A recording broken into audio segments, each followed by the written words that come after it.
What's goody, everybody? We back in the building. Episode 64. No Nintendo, No Cooldown Podcast. We are back in the building. It's going good. I'm feeling good. Listen. Life is busy as hell right now, but it just does my soul very well when I can come sit down every week and talk about these games, talk about all this stuff that's happening with two of the very best in the podcast game. Damn it, I said it, two of the very best, and I'll say it again one more time, two of the very best. Of course, I'm that man, Tripp. I'm that other person that's on the podcast, but I'm here, my podcast partners in crime, first and foremost, when Easy in the building. Just made a financial decision that may affect his life for the future, but he's here. How are you doing? I'm feeling lightened by the loss of a good amount of money, but burdened by the I guess the weight of debt. But it's a good kind of weight of debt, you know, the kind of weight of debt that, hey, you know, we said we did it. We did what we came out here to do. Hey, listen, man. You know what I'm saying? You a lot of change lighter, but you up 40-90. You know what I'm saying? You up some. It's all good. It's all good. And of course, my other podcast partner in crime. He is waging war on everybody who makes 9-minute breakdowns out of 30-second trailers. King V I is in the building. What's popping, bro? We are all good over here. We are hating. I'm dead. We are hating, bro. Bum, like farmers insurance and shit. That's crazy.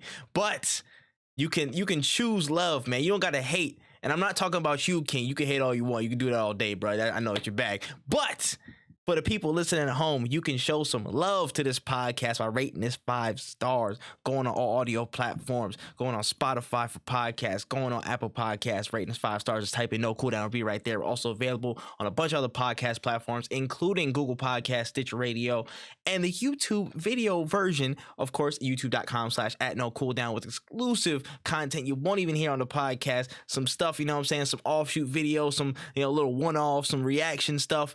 Great content you don't want to miss that is exclusive to that channel, so you do not want to, you know what I'm saying, miss out on any of that good stuff. Make sure you go to youtube.com/@NoCooldown, you know what I'm saying? And without further ado, we got a lot of news to cover today. Much bigger uptick of news considering stuff this week. So without further ado, are y'all ready? Yes, sir. Born ready. Let's get into it, man. So first and foremost, this noted Nintendo hacker, he recently got released from prison after about a 40-month sentence. He got out on good behavior and stuff.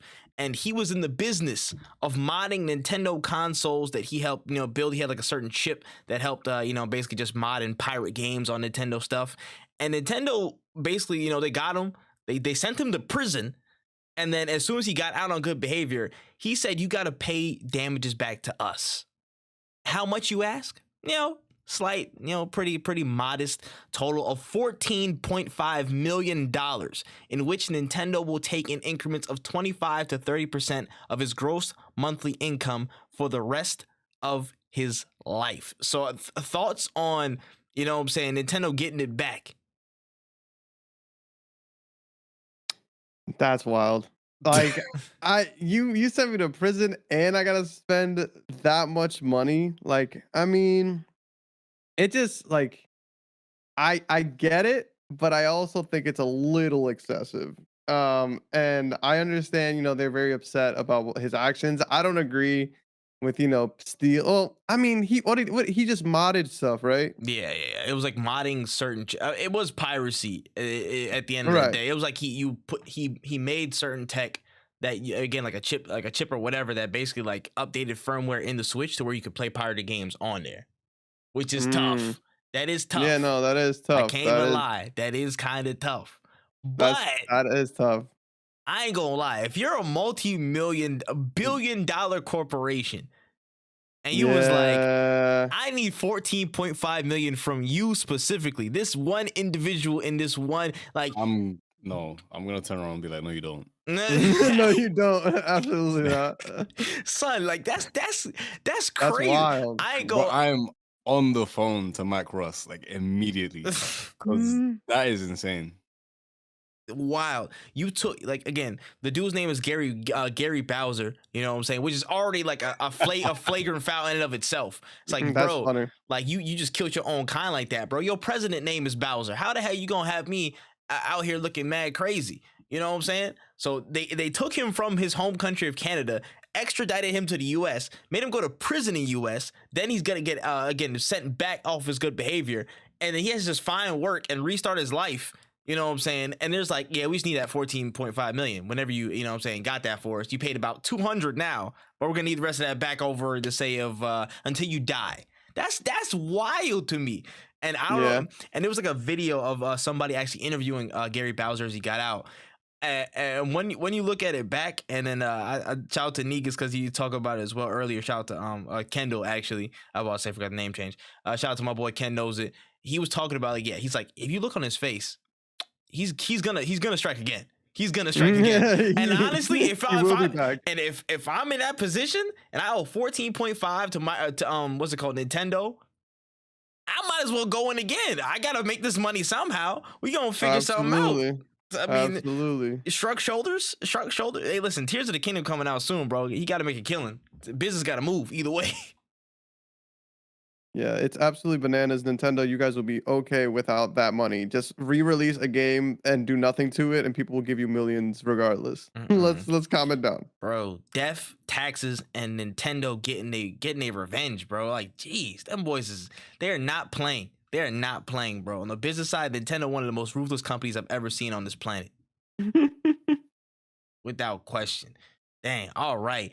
Pushing on to the next news here. It's been a minute since we had an acquisition type of thing going on, but Sega has officially acquired Rovio Entertainment, aka the creator of Angry Birds, for about $775 million as they look to capitalize on Rovio's live service strength to expand Sega's mobile offering and cross-media potential. So, thoughts on this acquisition deal?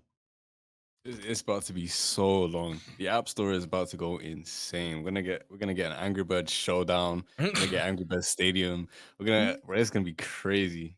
Listen, Sonic the Hedgehog Angry Bird crossover? Come on now. What was we on? Let's have a bird flying mad fast through the Green Hill Zone. Like, let's get it in. Let's get it in. I think that's actually a pretty good idea. I'm not, like, unironically, I think, like, if you put Sonic in Angry Birds, that would be kind of cool. I don't know. But this is like, man, sure. All right, man. Mobile gamers are eating. I don't know if I'll be playing any of these games, but you know, W Sega. Yeah, I mean, listen. 775 mil. That's They must be. To be fair though, it's a mobile game. They must be making hella bread. Like, I always forget that mobile games actually generate so much money. And how much infrastructure Rovio already has, being a mobile first company. Like, that has to be valuable to everybody. So Sega making this move is really smart. Again, like, everybody's trying to get on some type of mobile handheld type shit. So the more skin you have in the game, the better. So, you know, and why not from literally one of the most successful, you know, mobile games of all time. So it's a smart buy. It's a smart buy. And I'm just hoping more Sega related stuff comes of it from a mobile side. Not, you know what I'm saying? I don't need more Angry Birds in my life. I really don't. If we're gonna speak candidly, I don't need it. But bro, as we went onto the topic, I typed in Angry Birds on the App Store. And I've seen Angry Birds Dream Blast, Angry Birds 2, Angry Birds Friends, Red's First Flight, Bad Piggies, Angry Birds First Journey. Yo, they have such a discography. Like, it's crazy. Listen. It's really real in the field for the birds, man. Shout out to them birds, bro. I'm dead. I was about to say, all right, pushing on to the next story here. In the name of justice, I will happily report that PS5 resellers and scalpers of all kinds are currently drowning in their inventory as supply chain situations on the PS5 side have mostly subsided. So basically, a lot of people are stuck with them, and they're starting to sell them for under market price just to try and get them out the door. You know, people have been stacked to the ceiling in PS5s ever since that, you know, that shortage, and people were trying to, like, you know, get one up on people and go way beyond retail price. But now these scalpers are looking a little bit, you know what I'm saying, in a tough situation, in a tough spot, so to speak. So how y'all feel about this? great. I mean, you karma. I feel so That's good it. about this. This is actually, I didn't know this, and I'm very happy that it's happening. To everybody who is sitting here like, I gotta feed my family, I hope you can't feed your family now. Like, I hope this was a mistake on your part. I'm very fucking happy that none of you guys are getting any, like, you guys are getting no money from this. I'm so ecstatic. You have no idea. You guys bought a bajillion PS5s, and now they're sitting somewhere in a warehouse that you have to pay rent on. Oh, I'm so happy that this is happening. Like, you can't. This is like Christmas to me because you guys have single-handedly ruined an entire launch. Easily, single-handedly, you guys are the problem. And now you have to sell PlayStation 5s on sale. Sony ain't even selling them on sale. That's what's so hilarious, bro. You guys get to be the first people to take an L. Thank you, guys. Thank you for making my week. Jesus Christ. Man, listen, I'll be honest here.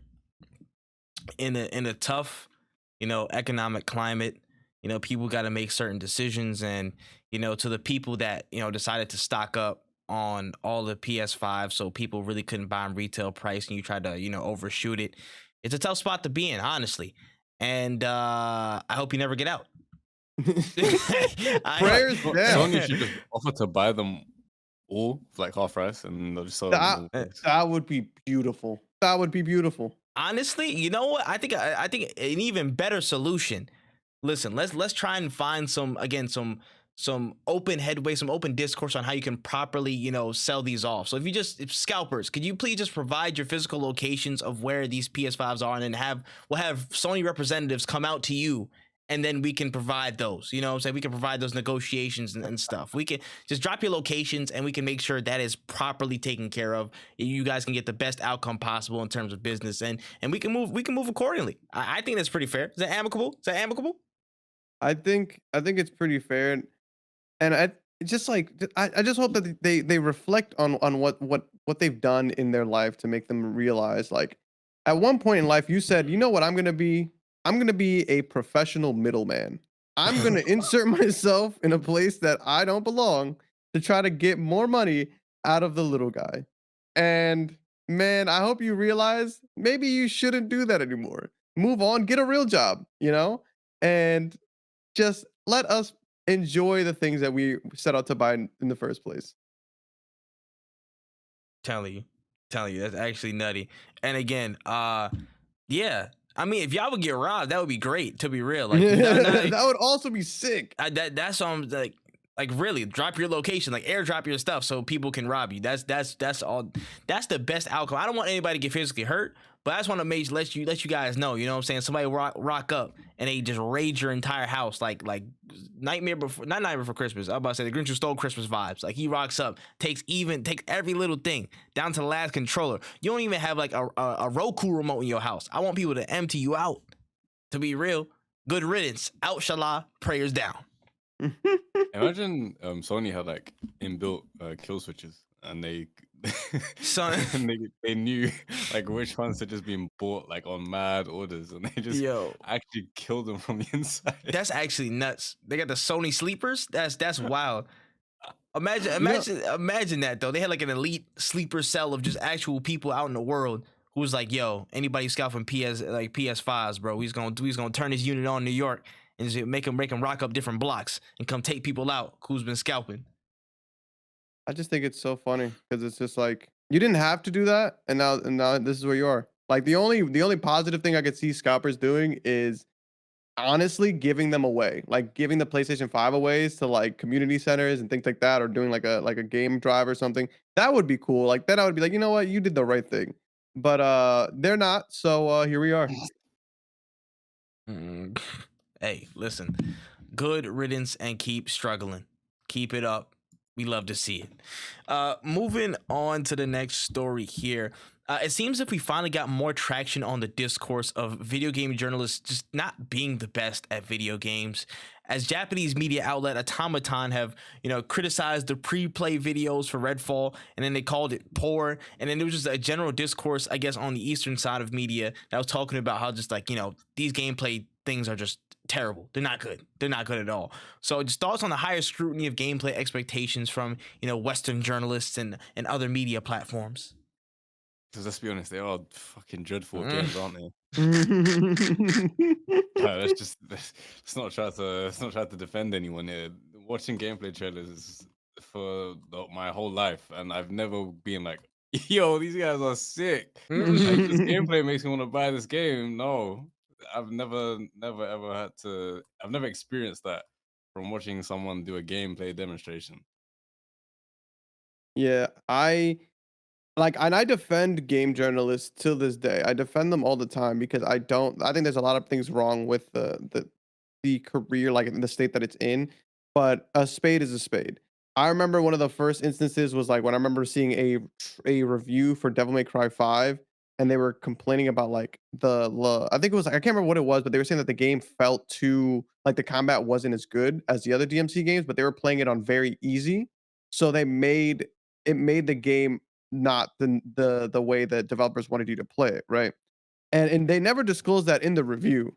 And a lot of people were on IGN's ass because of that. Because everybody was like, yo, you guys literally don't play it the right way. You guys are doing shit awful. And it just comes down to like, at what point in time is something going to change? Because honestly, to be quite frank, to be very, very like to just like think about this. Think about this if you're IGN or GameSpot or anybody listening in. If your writers aren't good at video games, there is an easy way for you to get people who are good at video games to play those games and have that discussion with the writers. You just get content creators to do it. If you tell me I get to play Tears of the Kingdom for you, like you either, if I'm in the area, I'll go over there, I'll play this game, or we can jump into Discord, I'll stream my gameplay and we can discuss like, yo, how does this feel? How does that feel? What's going on? Can you do me a favor and record this? I would do that happily. Some people will even do it for free. As long as you let me get to play it and use some of this footage for my own videos, I'd do it in a heartbeat. But that's, I guess, not something that you guys are interested in. Like, there's just so many ways of getting around this issue of like bad gameplay and people who aren't the best at the game, like putting their hands on it and then giving people false, not narratives, but showing people Impressions. yeah, bad impressions of games because the people that you hired aren't good at video games. And I don't want to knock their writing because I think a lot of these people are good writers and they know how to convey what they feel. But man, this is now the second game where people have said, wow, your first impression of this game makes less people likely to buy it. And then people will actually see other gameplay or play the game themselves and they're like, this game is actually really good. You guys just suck at this. Yeah. It's good to write, good stuff and all, and have the capacity to write good articles. But when your source material shit, it's hard to get that better basis. You know what I'm saying? And that's no slight. Like, you know what I'm saying? It is what it is. If you just didn't know how to play that game, you just didn't know how to play that game. You know what I'm saying? And you don't have the time crunch to, you don't have that a lot of time to learn the game or get good, or get good at the game or really get it under your wing to have a comfortable flow that can be displayed online for everybody to see. And again, like if that's the point, I agree with the Wens thing. Just outsource to somebody who can. You can build up a reputable list of contacts. Like, bro, what's my man's name? Suna Legend. My man was breezing through making all these comps about God of War, you know what I'm saying? Like it was like God of War, Last of Us, Devil May Cry, Uncharted. Like he was making comps on, like he does that for a living. He makes good gameplay for a living. So if you call somebody like that and be like, hey yo, can you just like we'll bring you in to get this early footage of this game. Can you do some like really flashy stuff that will tell you like certain things to do in the game for what we see? You give us this footage, maybe we'll pay you out or just give you like at least the minimum, like we'll give you the credits on the video. That can solve so many problems of the impressions because at least you're giving a source of, okay, hey, this person knows what they're doing. You know what I'm saying? As a news outlet, at least in the video game industry, you are an authority to some extent on knowing what you're doing if you're talking about games, to this level. You know what I mean? Like it's a built up, established platform where people look to for opinions on games. So there has to be some level of not necessarily expertise, but just general like knowledge of what you're getting into. And since you cast such a wide net because you cover everything, it will be nice to have somebody there. You know what I'm saying? To have like somebody there who at least can convey that you have a grasp on what you're playing. I don't even feel like you're wrong by saying expertise. Like you're showing off like the first ever look at games to wide ass audiences. It should be like some breathtaking gameplay, in my opinion. Yeah. It's Like and it's imagine just imagine like for the first time anyone ever saw like a Devil May Cry game, but it was done by Sony. Like Mm-hmm. everyone would be left with their jaws on the floor. yeah. You know what I mean? Like that's the kind of experience you should have. Not I don't want to be. I'm not gonna get disrespectful, but like you don't want to have just some any plain Jane saying, "All right, now if you press square, like no what?" Yeah. Yeah.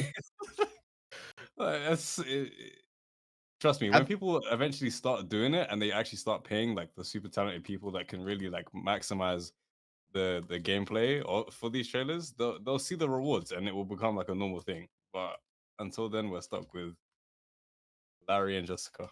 and, Tough. and one of the best examples of this is I remember when Breath of the not Breath of the Wild, Tears of the Kingdom.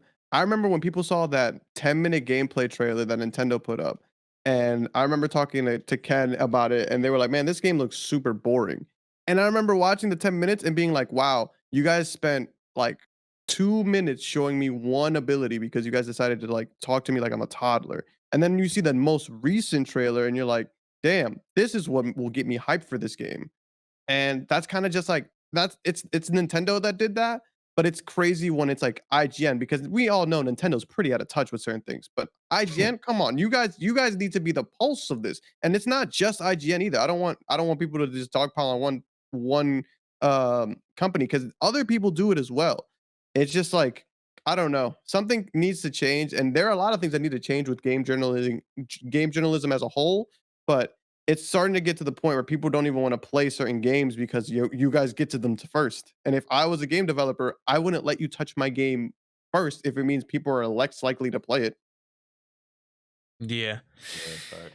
Yeah. No, 100%. And it's just like you want to set the right expectation. And with Western media, it's just for the most part. I mean, for most news it is, but I feel like for Western media, it's really again the hyper fixated upon. It's not about who does it right or reports it right. It's about who reports it first. It's about speed, and the fact that speed it operates often at the detriment of quality and proper information in terms of conveying what you're delivering.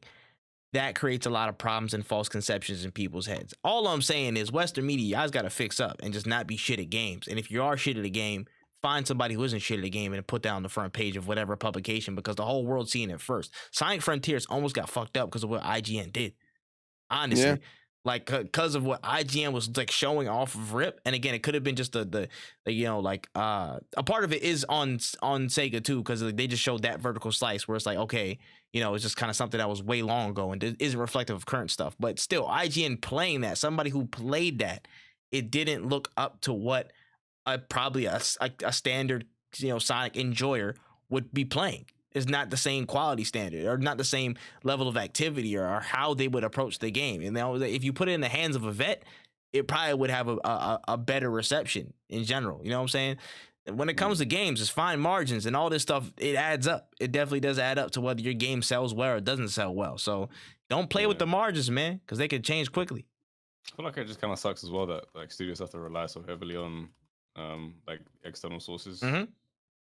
Yeah, when you're not that big, like it's tough because even though Redfall is an Xbox exclusive, like I bet you a lot of people who get their information for that game are not following them on Twitter. They're not following them on YouTube. They're going to Yeah. IGN and things like that. Same thing with Sonic Frontiers. I can't imagine a lot of people are following Sega on YouTube just because like I follow Sega, but I follow Sega because a lot of my favorite games are on Sega. I recently just started following Bandai Namco because they started doing Tekken related content. Like it makes sense why you don't follow it straight from the source because sometimes the source has a lot of different games that they're going to showcase, but it's also like the responsibility still falls on the company that you need to be able to say, "Hey, guys, this is a game you need to play. Here's some solid gameplay."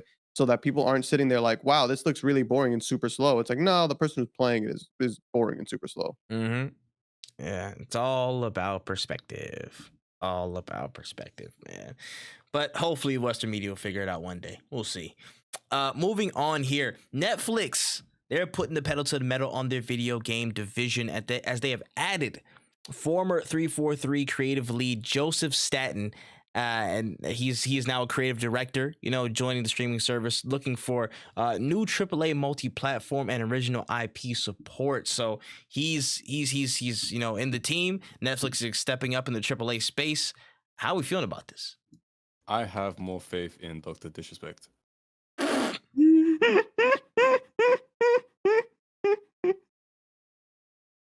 That's yeah. insane. That's... Like, I like some of the Netflix shows. I just not really looking forward to anything they kind of have to offer. I'm like, let me put it into perspective. I'm a big fan of a reality TV show called Love is Blind. Shout out to If Love you're is somebody who's Blind. listening to this, yeah, and you know exactly what I'm about to say. They try to hold a live event for the reunion of the show Dog shit. on I want to say Sunday at 7 p.m. Yep. This is Netflix, the people who started live streaming. Not live streaming, but the streaming services as a whole. So any technology that has to do with streaming services, like live events and things like that, you would think they would already have, like, I don't know, a jump on that. Well, it didn't go, it wasn't live. People waited for an hour and a half, and then they ended up canceling the whole event, and they said, we're just gonna upload it on Monday. And it was a complete disaster. So now you're telling me the company that can't get live streaming a TV show correct is gonna make video games? There are companies that have been in the business Insane, for bro. years, and they can't even get video games correct. I'm not saying names, but Ubisoft, I'm looking at you. I just don't think that Netflix is just gonna be like, oh, video games look easy, let's tap in. Like, nah, man. Yeah, Stop it. it's not happening. It's not happening. I'm so sorry to anyone that thinks it's gonna go easy. Like, It's not. and what Netflix shows do I really want to see as games? This is a me more personal opinion. There's nothing I've seen on Netflix that I'm like, yeah, I need to play that. I need to put that in the Switch and get it going. Like, man, just stick to mean, what you know. 9 times out of 10 it already exists. Anyway. Yes. Yeah. This is a tough spot. 'Cause, I mean, listen, I ain't gonna lie. Like, I mean, what Netflix has, what they had Oxenfree, which I think is getting a sequel now. We're showing off at the Indie World presentation. Oxenfree is not bad. They got 12 minutes. I don't know if that was like I don't know if they acquired them after the fact. I think it was before the fact. They get them. So I mean, they got that. They got Valiant Hearts. The rest I do not know or do not care. They somehow acquired Heads Up, which I did not know they did that, which is whatever. But all I'm saying is this: it's kind of like a prove it deal now. They're in prove it territory. So they gotta really just put up or shut up, to be real. Like, there's not much room for let's say error, honestly, because Netflix already has enough on their plate getting slated for not even being able to live stream something. So it's Hey man, it's you know, techie. It's techie. over here we like to be impressed. That's what I'm gonna say. Like, change our minds, but it's not looking good. Listen, I ain't gonna lie, bro. It's not looking too great. You got to prove something. I'm gonna be real. Joseph Staten, what was he? I think he was the project lead, and then he was the head of creative for Halo Infinite. So in terms of certain execution of the core game itself, I don't know how involved he was in that, rather than just the general creative direction and how it looked and stuff. Like, I mean, cool, that was solid, but then I don't know how involved he was in like the lack of content stuff after. I don't know where he was in that process. Before that, he was a writer on, like, Crackdown 3, which I don't know, I can't remember what happened. Recore, I can't remember that happening. But those were things. Not the craziest CV. Of course, he did a bunch of work across Halo's original, series and stuff like that, with like in the Bungie days. So interesting to see where he goes and what he might pick up. You know what I'm saying? I'm curious to see what they could do with a lot of original Netflix IP, but I right now it's like I'm not craving for it. You got to really show me interest before I spring to your aid or spring to your support. It's like, you got to show me something. Plain up. We'll figure it out, bro. Learn how to live stream first, Netflix, you motherfuckers. Yeah, bro. Crazy. Anyways, coming from Niantic and Capcom, we got a new reveal of Monster Hunter Go. They're up and running, and they're allowing you to hunt monsters in the real world, with the closed beta coming April 25th and a full release in September of this year. Thoughts on Monster Hunter Go? Pokemon Go team, they are on the sidelines, just looking right now. They're just waiting. Social media team's gonna go crazy if it flops. Mhm. Insane. I honestly just like I don't like the Go games. Yeah, I, same. I think it was fun when it was Pokemon, but the fact that I just don't care anymore, like I love Monster Hunter, man. I am a big Monster Hunter fan. I've had Worlds rides. I got Monster Hunter Stories 1. If I could play it 2, I'd have it on my Switch as well. But yeah, I don't know what I don't know who is really gonna be like, I need to play this on the go. It might be a Japanese thing, because that's kind of really every time I see a game come out that I'm like, man, this seems like nobody's gonna play it. It might be super big in Japan.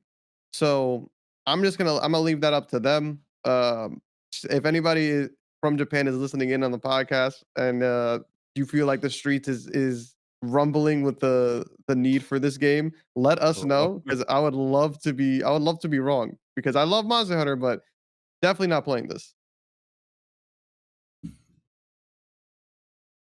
Nah, I'm cool. That's all I got. I'm cool. I'm good. I'm on to the next one. Y'all good? That was all comments? That was it? Yeah, that was pretty much All it. right, yeah, nah, I'm good on that. We need to bring back the math game. We need more apps like Duolingo. We need less Bruh. games and more games like Duolingo, but for more subjects. 2048. Get the swiping. Yeah, like what was that game on the DS? Brain training. Brain Yeah. train. Yo, that joint was fire, bro. We need Was more it? of that, bro. Oh my god, Brain Age. Yeah, Brain Age. Brain Age was class. I ain't gonna lie, bro. Brain Age was having me hyped. I ain't gonna lie. We had one cartridge in the house of Brain Age, and I was like, yo, let me hold that. I'm trying to get my knowledge up. For real. Like, I still don't know how to play Sudoku to this day, but still, very fun games. I was cooking on the Sudoku. I can never cook Sudoku, bro. I don't know why. I don't know. There's a problem with me. I don't know.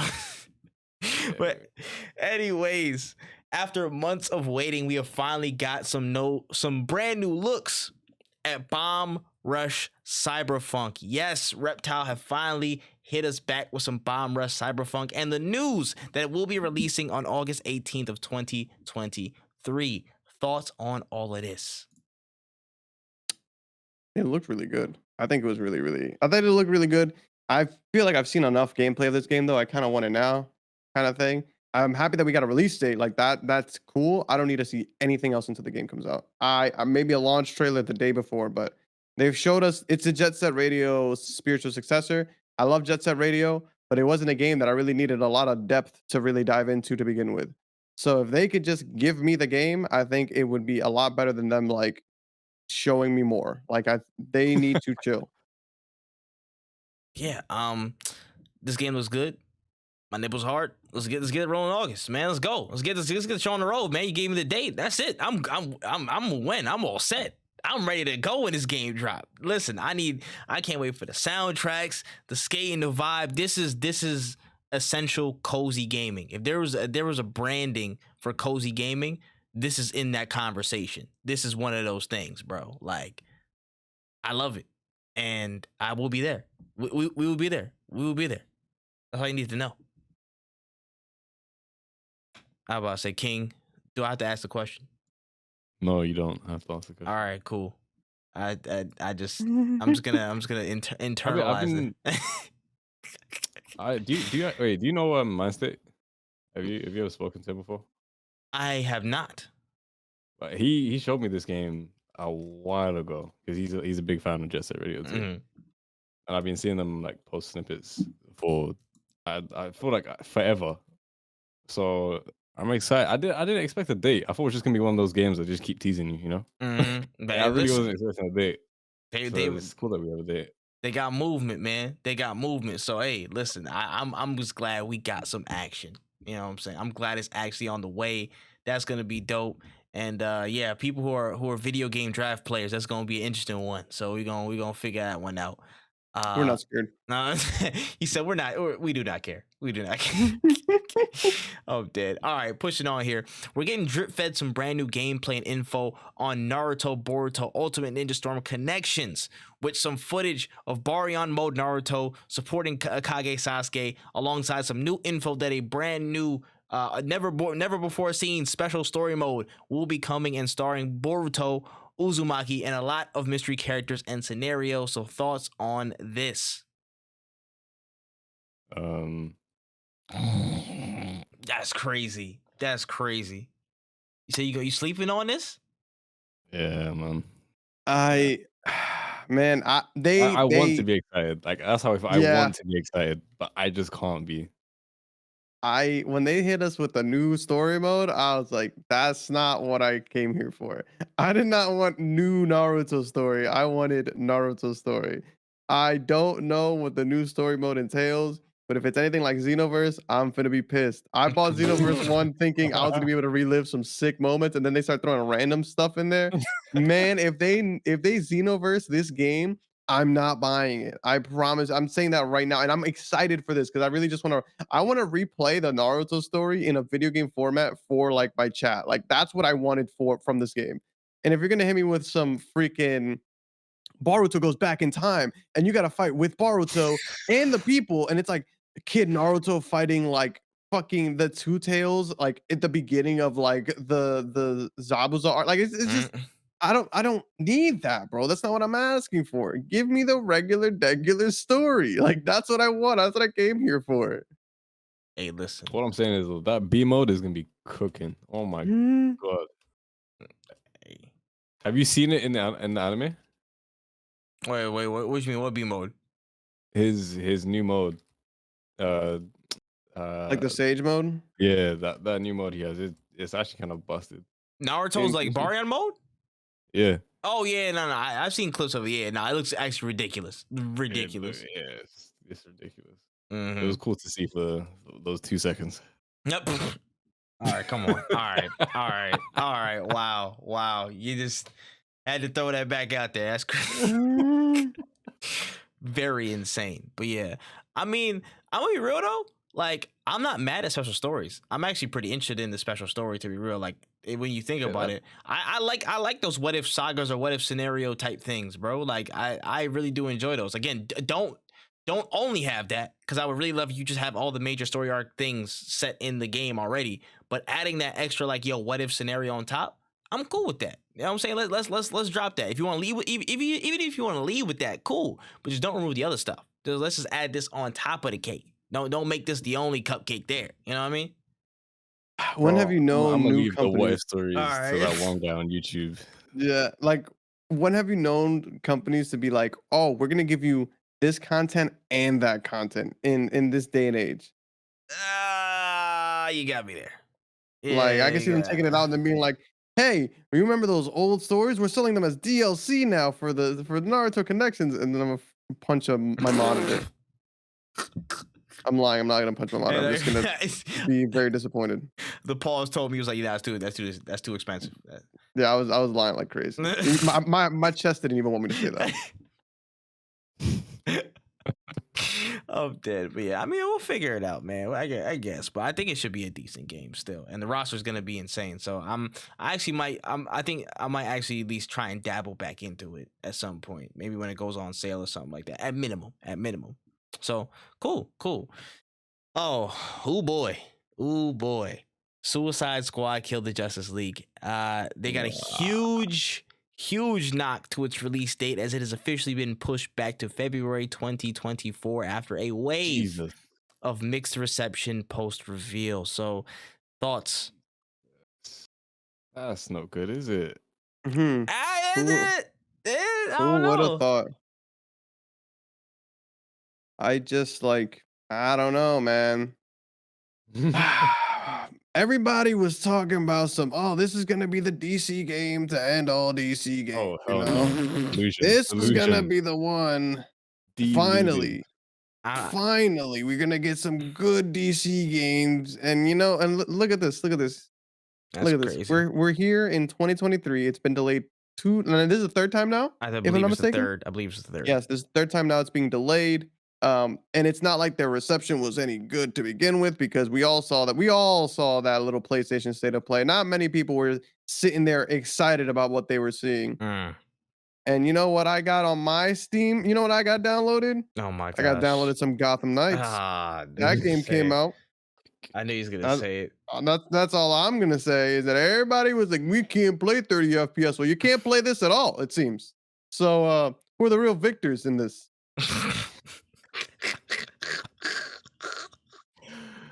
Uh, I don't know, man. I don't know, man. This is tough, man. This is tough.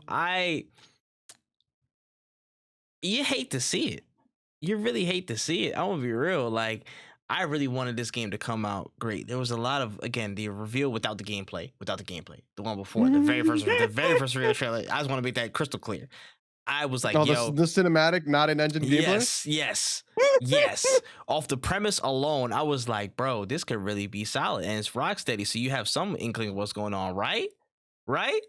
Then that gameplay dropped, and I was like, that makes sense of why there were some departures here at the studio and things going left. It didn't look as cohesive of a project as I thought, and it sucks because I was really excited for this game, very excited. But then the live service thing, the always online requirements, there's just a lot of stuff that they need to roll back, completely shift out and move. That it's just too much to bear for just trying to make it on time. And honestly, this could be a silver lining. I think with the reception that they got, which is not the best, they can come back, they can reformat, and they can really live up to at least half of the expectation that was set from how many people were excited from this stuff. I don't want this to be a wayside thing.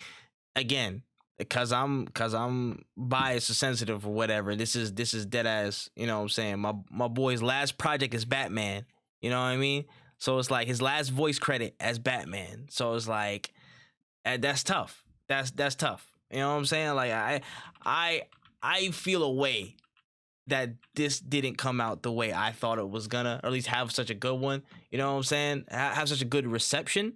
But that's down to a lot of the things that they were, again, trying to push out, which is all the bullshit requirements, the battle pass stuff. Like, we don't need any of that. You could just give it a straight on narrative, a fun co-op shooter that was, again, like, it was packed, it was gritty, it was varied in how people moved around. Like, we just needed more of that, and we didn't see it from off rip, and it sucks.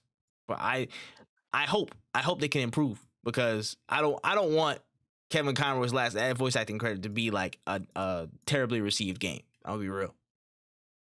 I'm telling you, bro, money is ruining a lot of industries. The need for it, ruining a lot of industries. A lot. And I agree with you. I personally, to be honest with you, I didn't want this game to flop. Am I taking a little jab at the people who hated on Gotham Knights? Absolutely. Yes, because I can, and it's hilarious. But and candid fact, like, I genuinely did not want this game to fail. We never want any game to fail. Thanks. And the fact that it's in this state, like that's something that needs to be talked about. Like, the fact that this is what y'all did to that game. Like, that's absurd. Out of like an entire year gap, though. That's insane. Like, how you go from like a couple months to a few months to an entire like years. Like, yo, we need to read. Like, they must have really felt that pressure, which can be a good or a bad thing. Yeah, it's scary. It's sad. It's sad to see, because you can tell, like, with the more like projects progress and all that kind of stuff, you can just tell that money is at the forefront of the project. It's like, okay, we have this title. How do we make as much money? Mm-hmm. It's like it's a combination of how do we stay in the game the longest and how much money can we make. It's never it feels like, from the actual in-game experience, it never feels like it's like, oh, this was like a really heavily thought out, passionate project. Like, it's very rare that happens within games at the moment. Facts. And it's just, I just wish people would take more time. I promise you, the reception will be there. I get it, the shareholders and all this shit like that, but you got to give yourself some more grace. You know what I mean? Or is Yeah. it gonna come out and then your name is gonna be forever marred because you worked on that project or that project came out and people didn't receive it how you thought it would be. So I just hope we can get some more grace in the gaming industry, to be real, all around. Yeah. But yeah, people who was hating on Gotham Knights is sick right now. Sick. Yeah, because it's just like, Sick. what do you get? Like, you guys ain't really got nothing to play then, I guess. I don't know what to tell y'all. Sick. And Sickening. it's a sad state that the Batman games are in a sad state. That is something that we can say. They're not as good as they used to be, and they might not ever be as good as they used to be.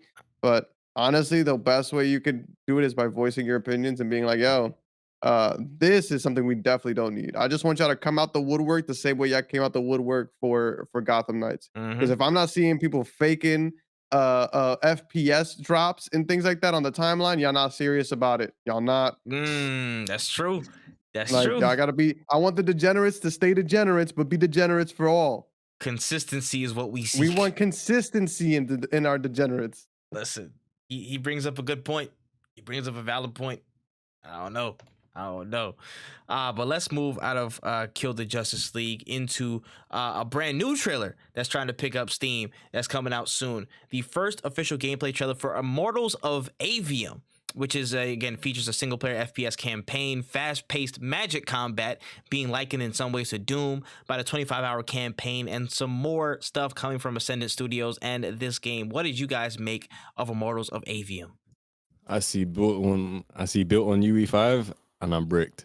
You said brick. Care to elaborate on that? I just get excited because I feel like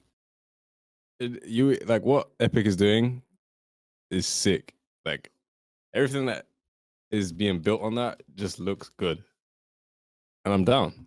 I don't care what the substance is. I'm down. If it looks good, I'm down.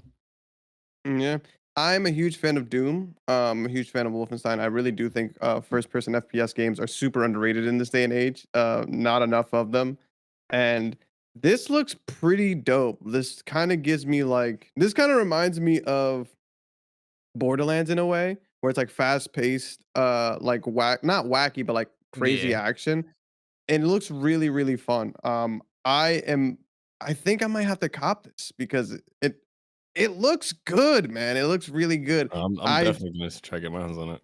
Yeah, I just hope that people aren't seeing this and are like, "Oh, but how long is the campaign? Is it worth $60?" Like, bro, shut up. This game is I hard, hate bro. argument, Like, bro. that's a conversation that always comes up. Is like, how actually, how much is it? Is it worth the money, bro? If you don't got the money, then stop talking about it. You know what I'm saying? Like, this is a you issue. You need to get your bread up before you start commenting on video games worth. Get your money up, not your funny up, man. There's a buy-in for the conversation, big dog. Like, bro, like how you gonna be sitting and how you gonna comment on the poker table when you're not even bought in, bro? Come on, you're not even the small blind, bro. Get out of here. Go play those quarter games over there, bro. Talk about them free to plays. So it's not the high rollers table. It's not where you're supposed to be at. Free to plays. Go talk about the free to plays, bro. This is not in your wheelhouse. Yikes. He said, broke boys, get your money up. We might be talking about some more free games on this podcast episode, so please disregard that in the grand scheme of things. But for now, just hold the joke. Just hold the joke. But nah, I mean, listen, I'll be real. I'm actually interested. It's just the optimization thing I'm a little bit worried about. That's a good point. Because it looked a little bit techie on the what's it called? On the trailer. It looked a little bit techie from time to time. But again, that's something that can be sorted out in post, so I'm not worried about that too much, but still keeping a keen eye on it. And then some of the writing stuff, it could be a little bit hokey. I'm not gonna be the most bent up out of shape because if the gameplay is good, I don't care what else comes with it, to be real. I'll you can judge it in the annals of history later, you know what I'm saying? Yeah, but just to experience it, I don't care what really is going to be looking like, unless it's like egregious stuff that you gotta, I'm not gonna forspoken this game. I'm not gonna forspoken this game. I know this guy made a burner to hate on the talking. Nah. I did. Chill out, bro. I've lived through several entries of Borderlands, and Borderlands is one of my favorite game series, and that is full of shocking, just hokey ass rating. If I've survived that and enjoyed half of it, I got no word for spoken, bro. I literally don't. But say so. I'm I'm just saying those are only two like things that could pop into my head. Aside from that, it looks good. Again, flashy combos. The combat looks really, really fast paced. The environments look really good. The character models and just the graphics look ridiculously out of this world. So I'm very, very keen on seeing more of this stuff, and I'm pretty sure we're gonna see it out in the summer. I think it's supposed to drop later this year, if I'm not mistaken. I gotta remember a date. I don't have it off the top of my head, but so far so good. I'm not gonna lie. I think some people are trying to describe it as like a Call of Duty campaign with like dragons and magic and stuff. And I'm gonna be real, that could really be enjoyable. You didn't have to put the Call of Duty name on. You could have said a generic FPS. You know what I'm saying, just to remove the connotation. But that could be a lot more engaging to me than just a regular old Call of Duty joint. Not to say that some Call of Duty campaigns are fun, but the premise of that over the top action with the magic infused in, that looks really intriguing to me and enticing. So Immortals of Avium, so far so good. We're expecting this on July the 20th. In the summer too? Yeah, y'all might be set up for success. Yeah. Y'all might be set up for success. How much is this game gonna be? All right, now I might have to do the whole. Is this game the calculations? No, I gotta be the one that says. Gotta run the numbers. $59.99 pre-order. Hold on. There's so many games coming out this year. Yeah, no. What is in the July window? Because they could have picked a really good time. Wait, this is an EA game? Yes, it is an EA game.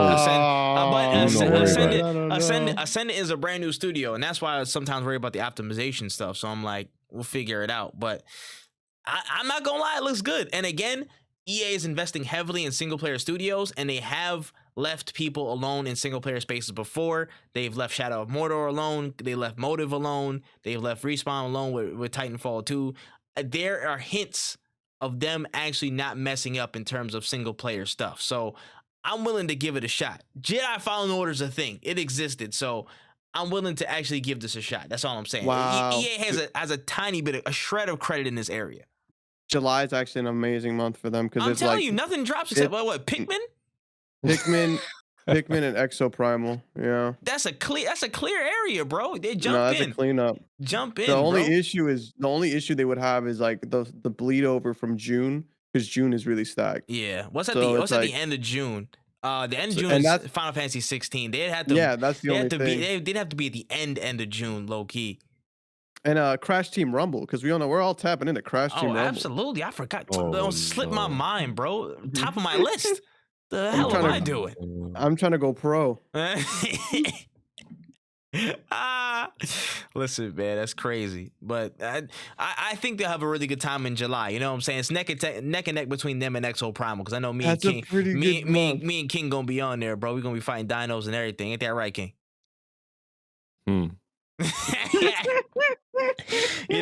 He'll pre-order it. Don't worry about it, guys. He'll pre-order it. Don't worry. But yeah, I mean, Immortals of Avium, so far so good. All right, man, we gonna push on here.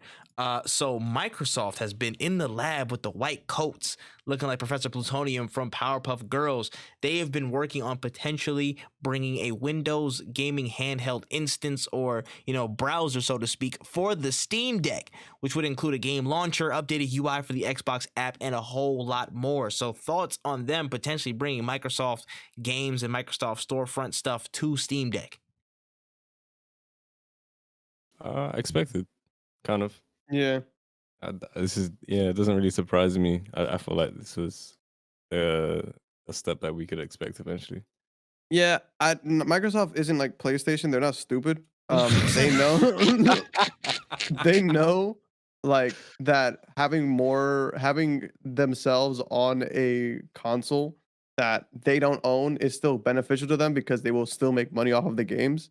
And I could see Game Pass on Steam Deck. You're crazy. I have no interest in a Steam Deck right now. I don't need one. But you tell me Game Pass is gonna be on Steam Deck?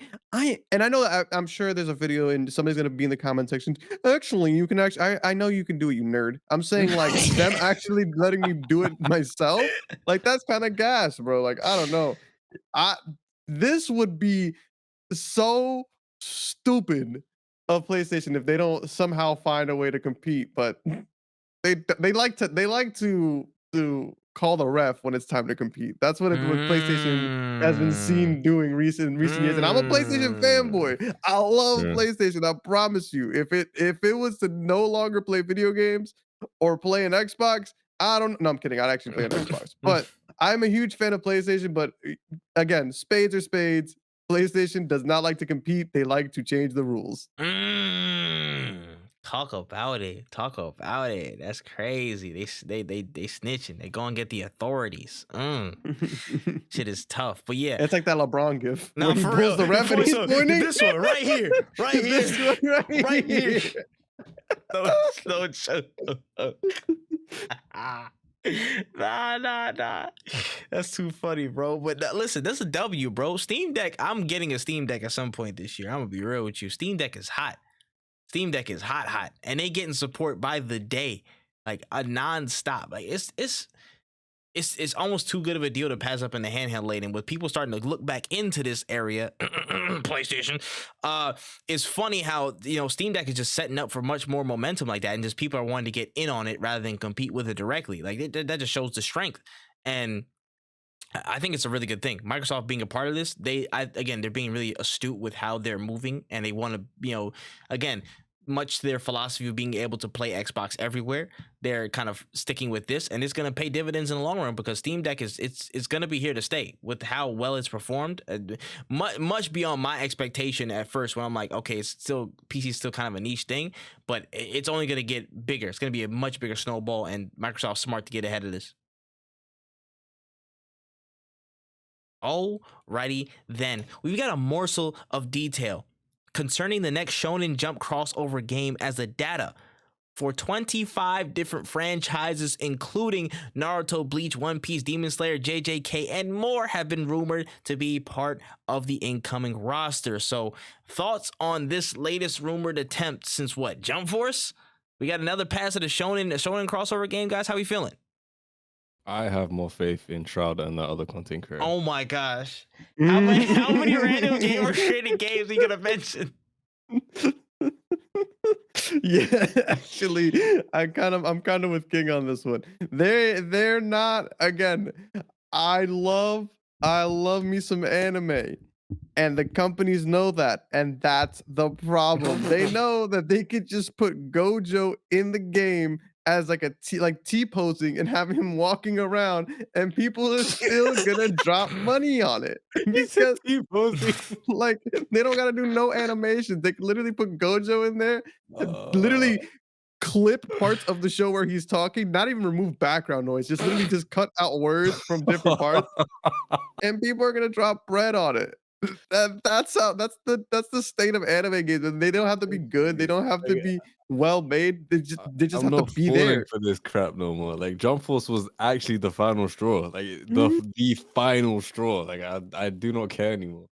Hey, the only way you can save your soul as a Shonen Jump crossover game is if you tell me who's the developer day one. Before you even drop an ounce of gameplay, tell me who's developing it. Who's running the show? They just need to tweet like, "Hey guys, we want to do this. We're thinking of these guys." Paul, yes, no, literally, done. The court of public opinion. Just do it. Throw Arxis bags for it. Why not? That would be great. You know what I'm saying? That you would. Oh my god! It would do you great service. I would need, if they had let Arc Systems do their thing, I would need to change not only my pants, but the next pair of pants I put on. Like it would be so fucking climactic that I would be climaxing in the future. That's how fucking insane that would be for me.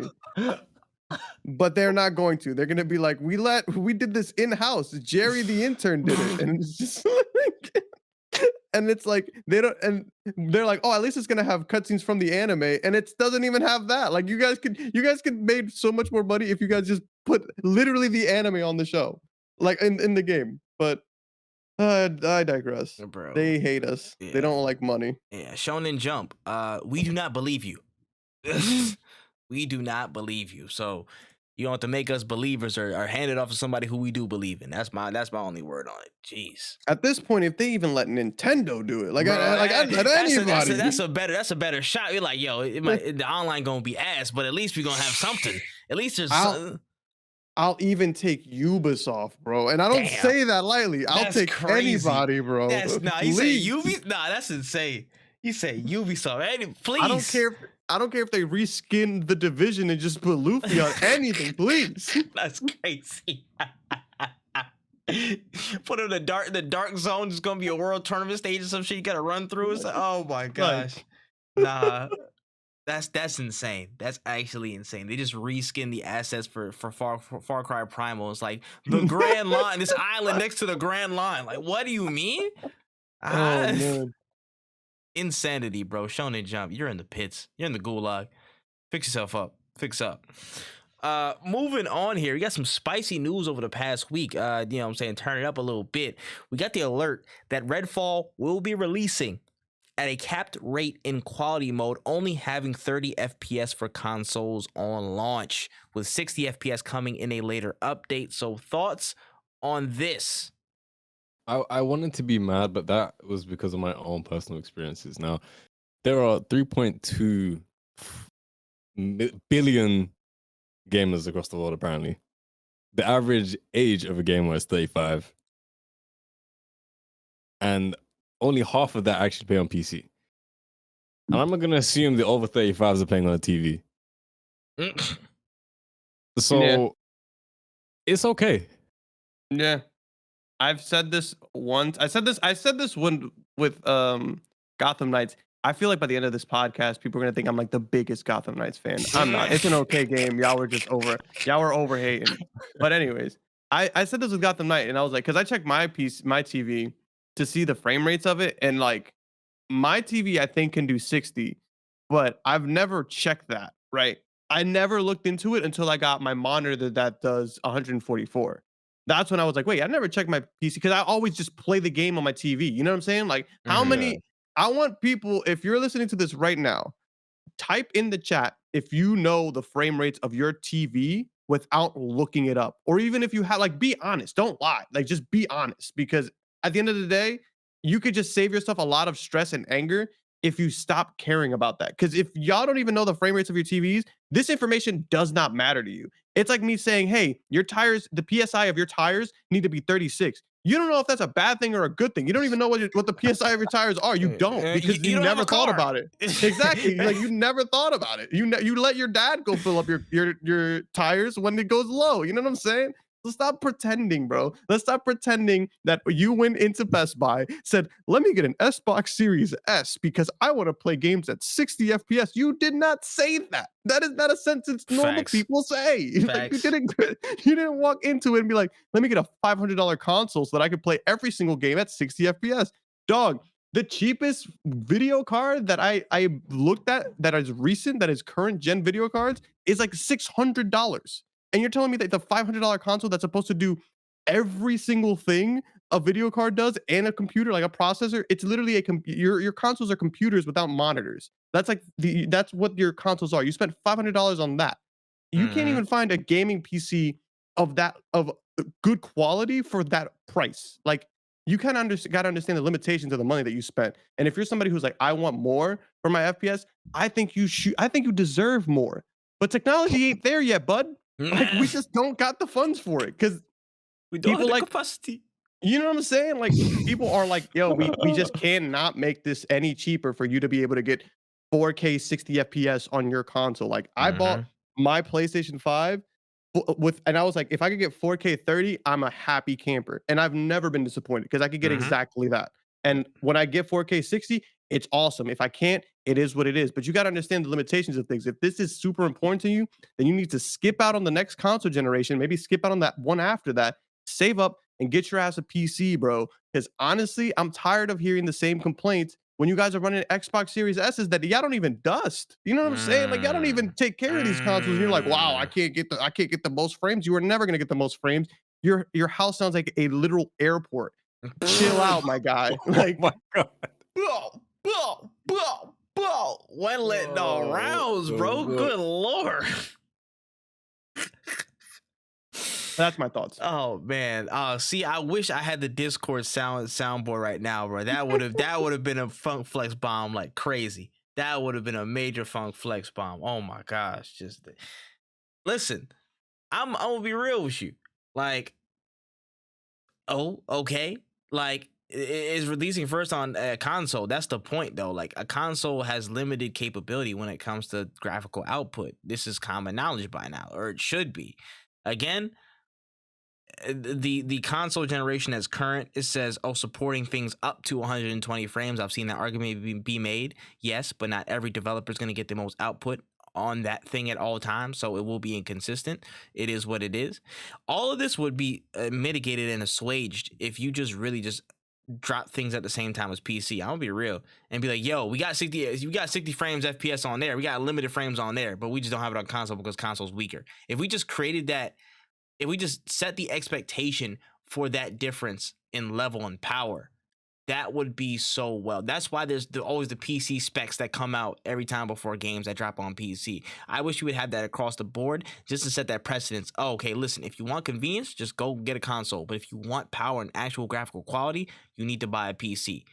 It's just sometimes console gamers, specifically only console gamers, and specifically the fans of these consoles, like the fanboys, like the Xbox and all that stuff like that, Sony ponies and all that, all the other nonsense. They feel like, again, they are getting everything, or should get everything from something, without actually looking at the real life limitations of the hardware that they're using. And it's like, you just have warped expectations, and that's the thing. You just need a level set and not care as much once you get that level set. That's really it. The only thing I'm interested in at this point is, with this game having 30 FPS and it's coming out later update, how is Starfield gonna look? How is Starfield gonna play into that? Because that's a really intensive game, and that's something that I think is gonna need to, not have that margin of error with like a later update. That needs to come through. But I know this is kind of irrelevant, but still, it's like the hardware of Xbox. If it's gonna be exclusive, make sure it needs to hit. Unless it's dropping on PC day one. I think it is dropping on PC day one. You know what I'm saying? Redfall? No. Starfield. Yeah, it Starfield. should. If it does, negate my last point. It doesn't matter because it's coming on PC. We don't care about consoles. We do not give a fuck about that. But it is what you got to shrug your shoulders and say, listen, that's the limitation of a console. You got to call a spade a spade. Yeah, and I understand the frustration, but there's also, like, you need to look inwardly, because this has happened too many times this damn generation, where you guys are like, I'm supposed to be getting everything, and it hasn't happened. So I don't know, man. If my mechanic told me my battery is gonna do everything that I need it to do, and my battery keeps dying or underperforming, maybe I need to get a better battery. Maybe that's what needs to happen. Hey, this is just unsolicited advice and opinions. Do whatever you wish. Just know you're probably wrong. It's okay. All right, pushing forward here. The Sony State of Play that happened late last week, that was pretty much entirely Final Fantasy 16, came with a crap ton of gameplay and information that we saw as we look ahead to its summer release. Thoughts on what we saw from that? Because we did see a whole lot. I think it was good. I think it looked like a really fun game.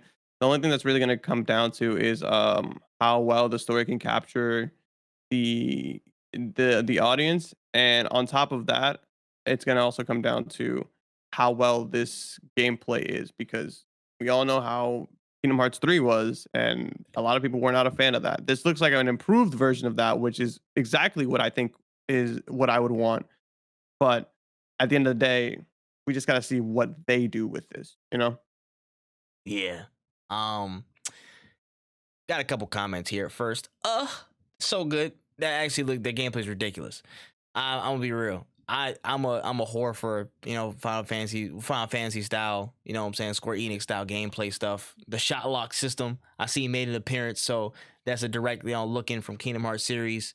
The quality of it, the icon fights, and again, this is one thing that one was talking about as well, like how active are these icon fights going to be? Because if I just press square and this is it's going to be ass.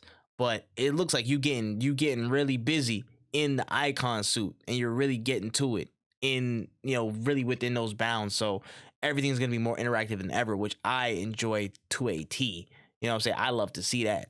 And I think it's gonna be a really wild ride. I think this is gonna be the Final Fantasy that really really sets stuff up. You know, brings momentum back after 15. You know, wasn't the biggest hit.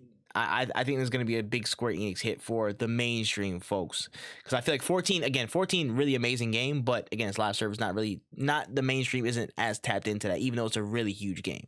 But 16 might be the one that does some crazy numbers to people. I about to say, King, how you felt about what's it called, Final Fantasy 16? I mean, I'd like the look of it. I can't really say that I can't really give anything else. I've never played Final Fantasy before. I'm hoping for it to be my first. I did like it from a fresh perspective.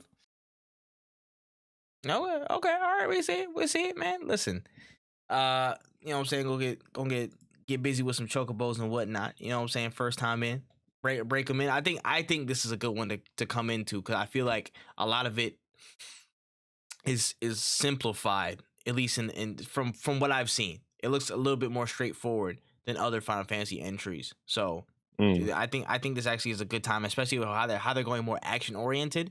This might be like a really you're like, oh shoot, this is gonna be like how the extent of what they can do, and this is gonna be like a really good, just taste tester for the stuff that they got, stuff that they've been doing, really, because they're combining a lot of good stuff that they've done in previous titles here, and I think it's gonna come off very well.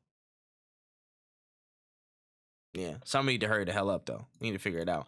And speaking of trailers, we got a lot of saying time here to decide Nintendo if they was dropping bombs or not. What were they on? Because they just out of the blue, they was like, hey, listen, we got like 20 minutes. We're gonna use 15 to just waste time on a time ticker on YouTube, and then the last 5 will actually reveal the new Legend of Zelda Tears of the Kingdom trailer with reveals of the big bad. Pretty obvious who it is, but a lot of plot, a lot of new looks of what we're getting into, the action, the gameplay, all that stuff. A really hard-hitting trailer. What did you guys make of the new Tears of the Kingdom gameplay?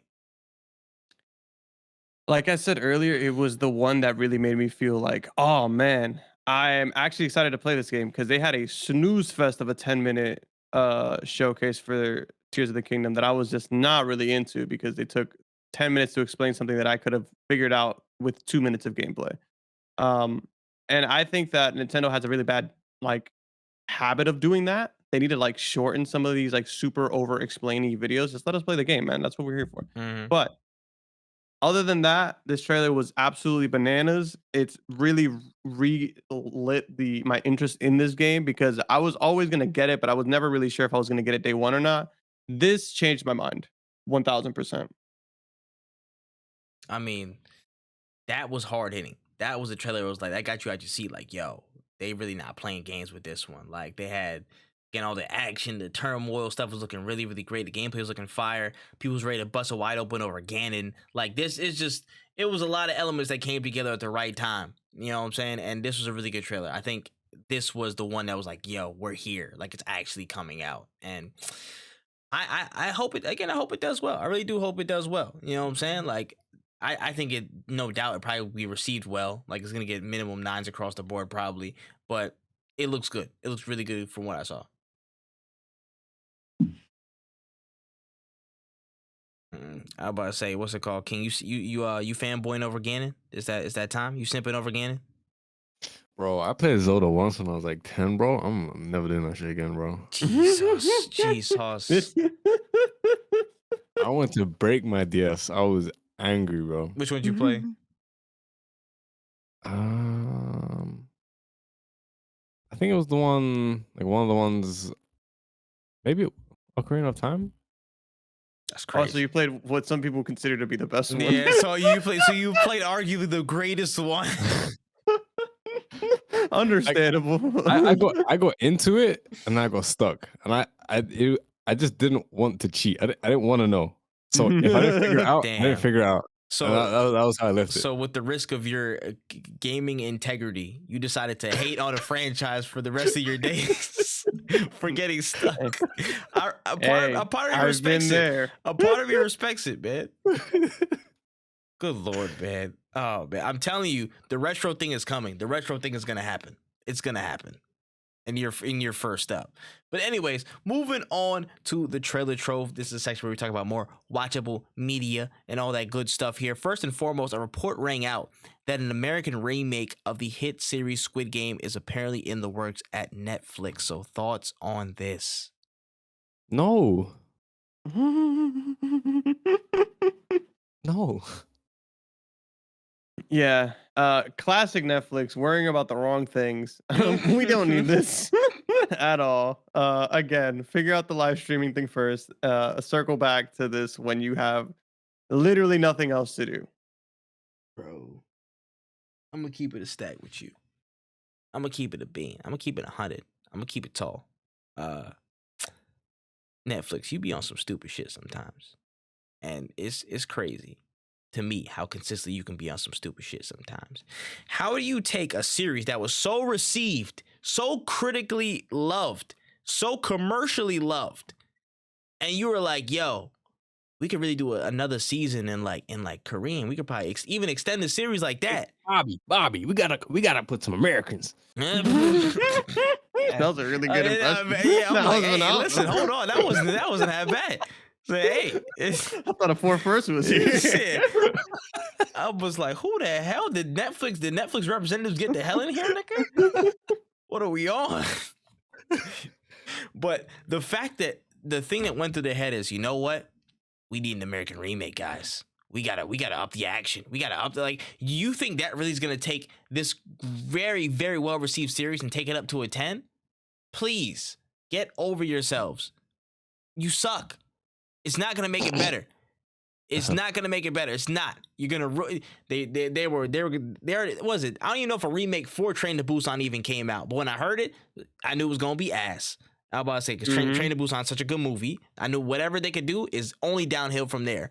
What's it called? Death Note. Netflix. Oh, you did that one too. That's crazy. Ass. You know what I'm saying? Terrible. You know, like, we have to just please. They can't keep getting away with this. Read subtitles. Just read. Didn't Bong Joon-ho tell you this? Just read, man. I promise. Movies are not dropping off in quality just because they're in a different language. I promise you. On everything I love in this world, on everything that is good and pure in my soul, in this earth, just read subtitles, man. It's not gonna kill you, bro. If it's come to this where people would rather reboot, you know, some an already successful franchise that isn't even that old, and they would make it an Americanized version, either this is crazy, like, you know, like just ethnocentrism or whatever, cultural centrism or whatever the hell you want to call it, or George Bush really did win and people just don't want to read. Like, this is insane.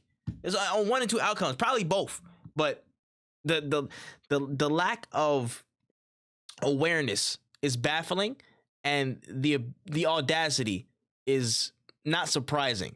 Never really is surprising. But please don't do this. No, just no. Cut that. Jeez. All right, man. Moving on here. A Knuckles the Echidna spin-off series has been ordered by Paramount Plus, with the titular character training a human protege in the ways of the Echidna warrior. And of course, Idris Elba is back to lend his voice in the project. So thoughts on Knuckles getting his own show? I didn't even watch Sonic 2 yet. I plan on it. I'm not really excited about it. I don't really need this, I don't think, to be honest with you. You're not excited about Sonic 2? No. I don't blame you, but it's fine. Oh, I think, I don't know. I think the reception of Knuckles' character was like heavily reliant on his interactions with Sonic. So I think it's gonna be interesting how, like, if it's meant to be like a complete solo and there's not really any involvement with like a lot of like the familiar faces, then I don't know. yeah. Let's just skip over this and let's get straight to Shadow shooting people. Can we just Honestly, let's bro. get to the brass tacks? Can we get to the brass tacks here? Like, what really matters? The meat and potatoes, the oomph. You know what I'm saying? That sweet stuff right there. I want to see Shadow putting clips in people on rollerblades. Is that too much to ask? Is that really too much to ask? Listen, I don't know, man. Paramount, I think you're really missing the gold mines here. That's all I'm saying. But, you know, shout out to Knuckles. He does his thing from time to time. There it is. Moving forward, to put the wool over our eyes even more about the whole HBO Max becoming Max thing, HBO dropped a trailer for the upcoming Penguin series in the Matt Reeves Batverse, and it's looking to plunge us right back into the gripping world set up in the Batman through the eyes of the upcoming, you know what I'm saying, Kingpin of Gotham crime. So how we feel about this? Honestly, if there's one character that I actually really like to see from that universe, it is Penguin. So Yeah. I'm open to this. Like I've enjoyed every rendition of Penguin I think I've seen, which is like mad surprising. But like I think about it and I'm like, But then I think of Penguin and I'm like, okay, like it works. I accept it. Yeah. I think this is I'm kind of on the same boat where I'm like, yeah, I think that this is pretty cool. Am I super excited for this? I can't say that I am super super excited for this just because Mm. I don't it's not that I don't care, man, but I know that this can be great, but everything around it kind of sucks. If that makes any sense. Like everything around Batman sucks. And by that I don't mean the movies, I mean literally WB. Like those people, they need to get everything else out of the mud, and I don't really want to fall in love with this franchise for them to be like, "All right, we're going to end up canceling it all again because we don't know what we're doing." Um Yeah, and honestly. that's kind of my biggest fear is like I do want to enjoy this, but then like I'll see this and I'm like, oh, this is sick. But then I'll also see them raise the price and be like, oh, now you're gonna get Discovery and HBO Max. Like I didn't want Discovery or whatever. Like can you guys stop sucking? Like, can you guys just for 1 second just chill, man? Like, stop. Stop ruining things. If I could speak candidly for a couple of seconds here, this is one of the few times where I will be a belligerent consumer, an ignorant consumer, because I don't give a fuck what the fuck else is going on. Matt Reeves is here, and he's got more Batman for me. He got a plan for my life. Boy, I'm in there like swimwear, bro. Colin Farrell cooked this role in the movie. I can't wait to see him cook this in there. They're probably gonna have scenes about Commissioner Gordon and stuff because I think they combined the shows into this one. I'm here, and I'm waiting. I'm waiting. I don't care what they do outside. Just make sure you don't touch Matt Reeves' Batman. Don't touch any of this stuff. Let him do what he has to do to make this crack, to make this beautiful, beautiful world he's building here, and leave him alone. That's all you need to do. You could change the whole dumbass network to Max. You can do all these boneheaded decisions that you consistently do as you're figuring out your life. But just don't touch this. I can't wait for the Penguin. Penguin's gonna be fantastic, and I will be there minute one, day one. That's my piece. Thank you. Appreciate your time. That's all. I'm not gonna lie. I'm a Matt Reeves shill, bro. I'm really I can tell. I'm a Matt Reeves shill. I love that for you. He's one of them ones, bro. Hey, listen, I don't shill for many people. This is hallowed ground. Hallowed ground. All right. All right, push it on here. The rumor is floating around about James Wan. James Wan is reportedly taking the reins to direct a Dead Space live action adaptation. And there was actually some words for another notable director, the legend John Carpenter, recently, who was rumored to head this project almost a decade ago in like 2013. And he noted that there was actually another director attached to the project that wasn't him. So a lot of stuff is lining up that James Wan will be taking on Dead Space. So thoughts on this? I think it's necessary. out of all the franchises, I think that Dead Space is pretty sick. Like, I think that this is not a bad movie. And the reason I say that is because I'm playing through Dead Space now, and while the game is pretty long, I could see them cutting out major sections that wouldn't be, because the main thing about Dead Space 1 at least is that there are some parts you can just genuinely just cut out and still make it a good horror movie. And I think that this wouldn't be too bad. I'm not scared about this at all. I like Dead Space, and I do think that it is a very interesting, it has the potential to be a really good horror movie. But that's my only concern is like I don't want to say this and then it comes out and it's doom, you know? Yeah. It really just depends on who's involved. Yeah, I don't think it's gonna be Doom, honestly. If it's James Wan that's really you know what I'm saying, on top of this, again, like when you think about this for real. Saw, The Conjuring, Insidious. You know what I'm Yep. saying? The Nun, Annabelle, like old school Van Helsing. You know what I'm saying? There's still a good blend. You can even throw Aquaman in there. You know what I'm saying? In terms of at least effects and action, but there's also the strong overtone of he has a real good grip on what horror is supposed to be. At least from his Yeah. track record, more often, at least the ones that I watched and tapped into, like he has a solid grip on what horror really is. So I think this is really good. I think Dead Space actually is. It's not going to be the easiest in terms of what effects are going to be in place. I really think it would be dope to really get like a whole bunch of practical effects on this stuff and kind of tap back into the old spirit. That would be dope. But, you know, CGI and budgets and all that stuff in the future is what it is. I would really love to see that come to life in that way. But again, it depends on what they want. But I think this is it's not the hardest thing to adapt. And I think this is something that does make sense for a live action, you know what I'm saying?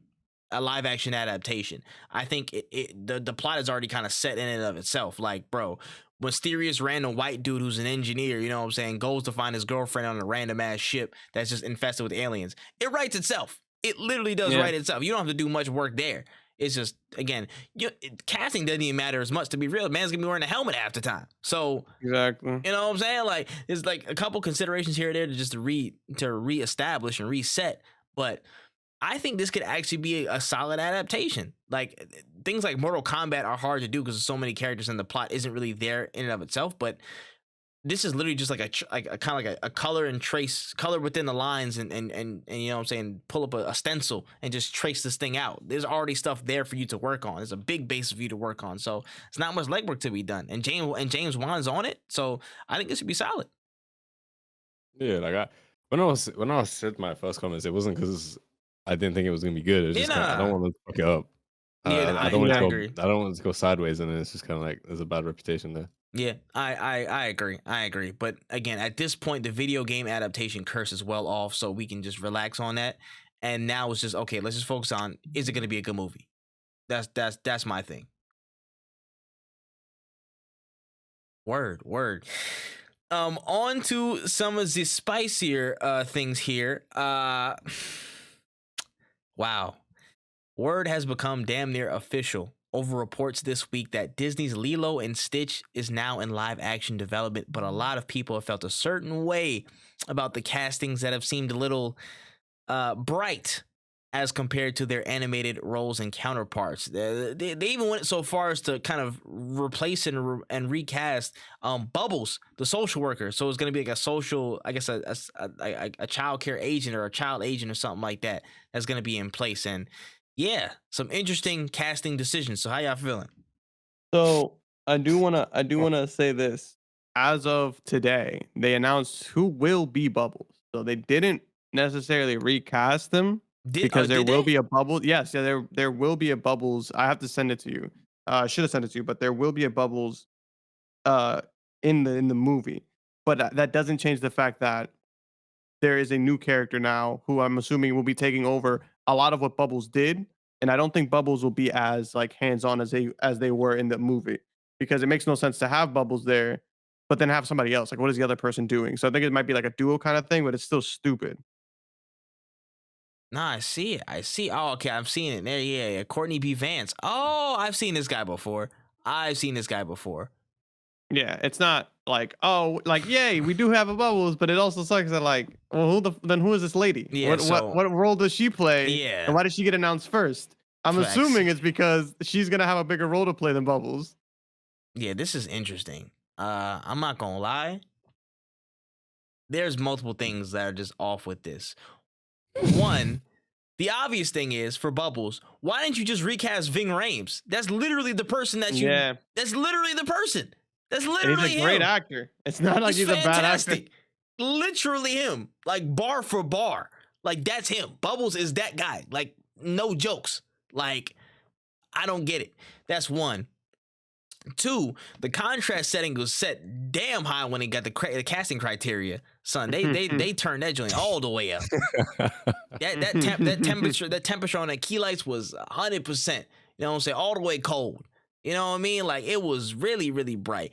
I just found it funny that, you know, then this is happening right before our eyes, and some people are like, oh, it's not supposed to be a cultural thing. But then there's actual, like, people literally pulled up the receipts of like, yo, there's actual like significance behind all this stuff that actually went into it, but y'all just bullshitting. And I'm like, bro, we gotta stop whitewashing shit, bro. We gotta stop whitewashing shit for real, for real. I seen a whole pic the other day. They was making Obama mad light skin. I'm like, bro, he been in the sun longer than that. Come on now, let's be real. Like, we just gotta call gotta this. be racist. It's gotta be racist. Facts. Word to Drewski, bro. Like, it's just annoying that time and time again this stuff happens, and then it's like there's people who actively, you know, don't bat an eye and actively turn away from it. It's like, bro, people are actually, again, looking at this like, yo, it's messed up, because in the beginning, in the actual adaptation, the first part of it, there was representation there was actual thought behind that, and now you just replace them with some light-skinned folks and think that's it. I don't know, that's kind of off to me. Yeah, it needs to be stopped. It just needs to stop overall. It just doesn't. It doesn't make sense. I mean, it makes it like it's hard for us not to say that y'all racist. You know what I'm saying? Like, you guys are making it real hard for us to be like, this isn't much racially motivated, when like there are plenty of native Hawaiians who could play this role, and not even just that, there are just plenty more people that like look like these characters.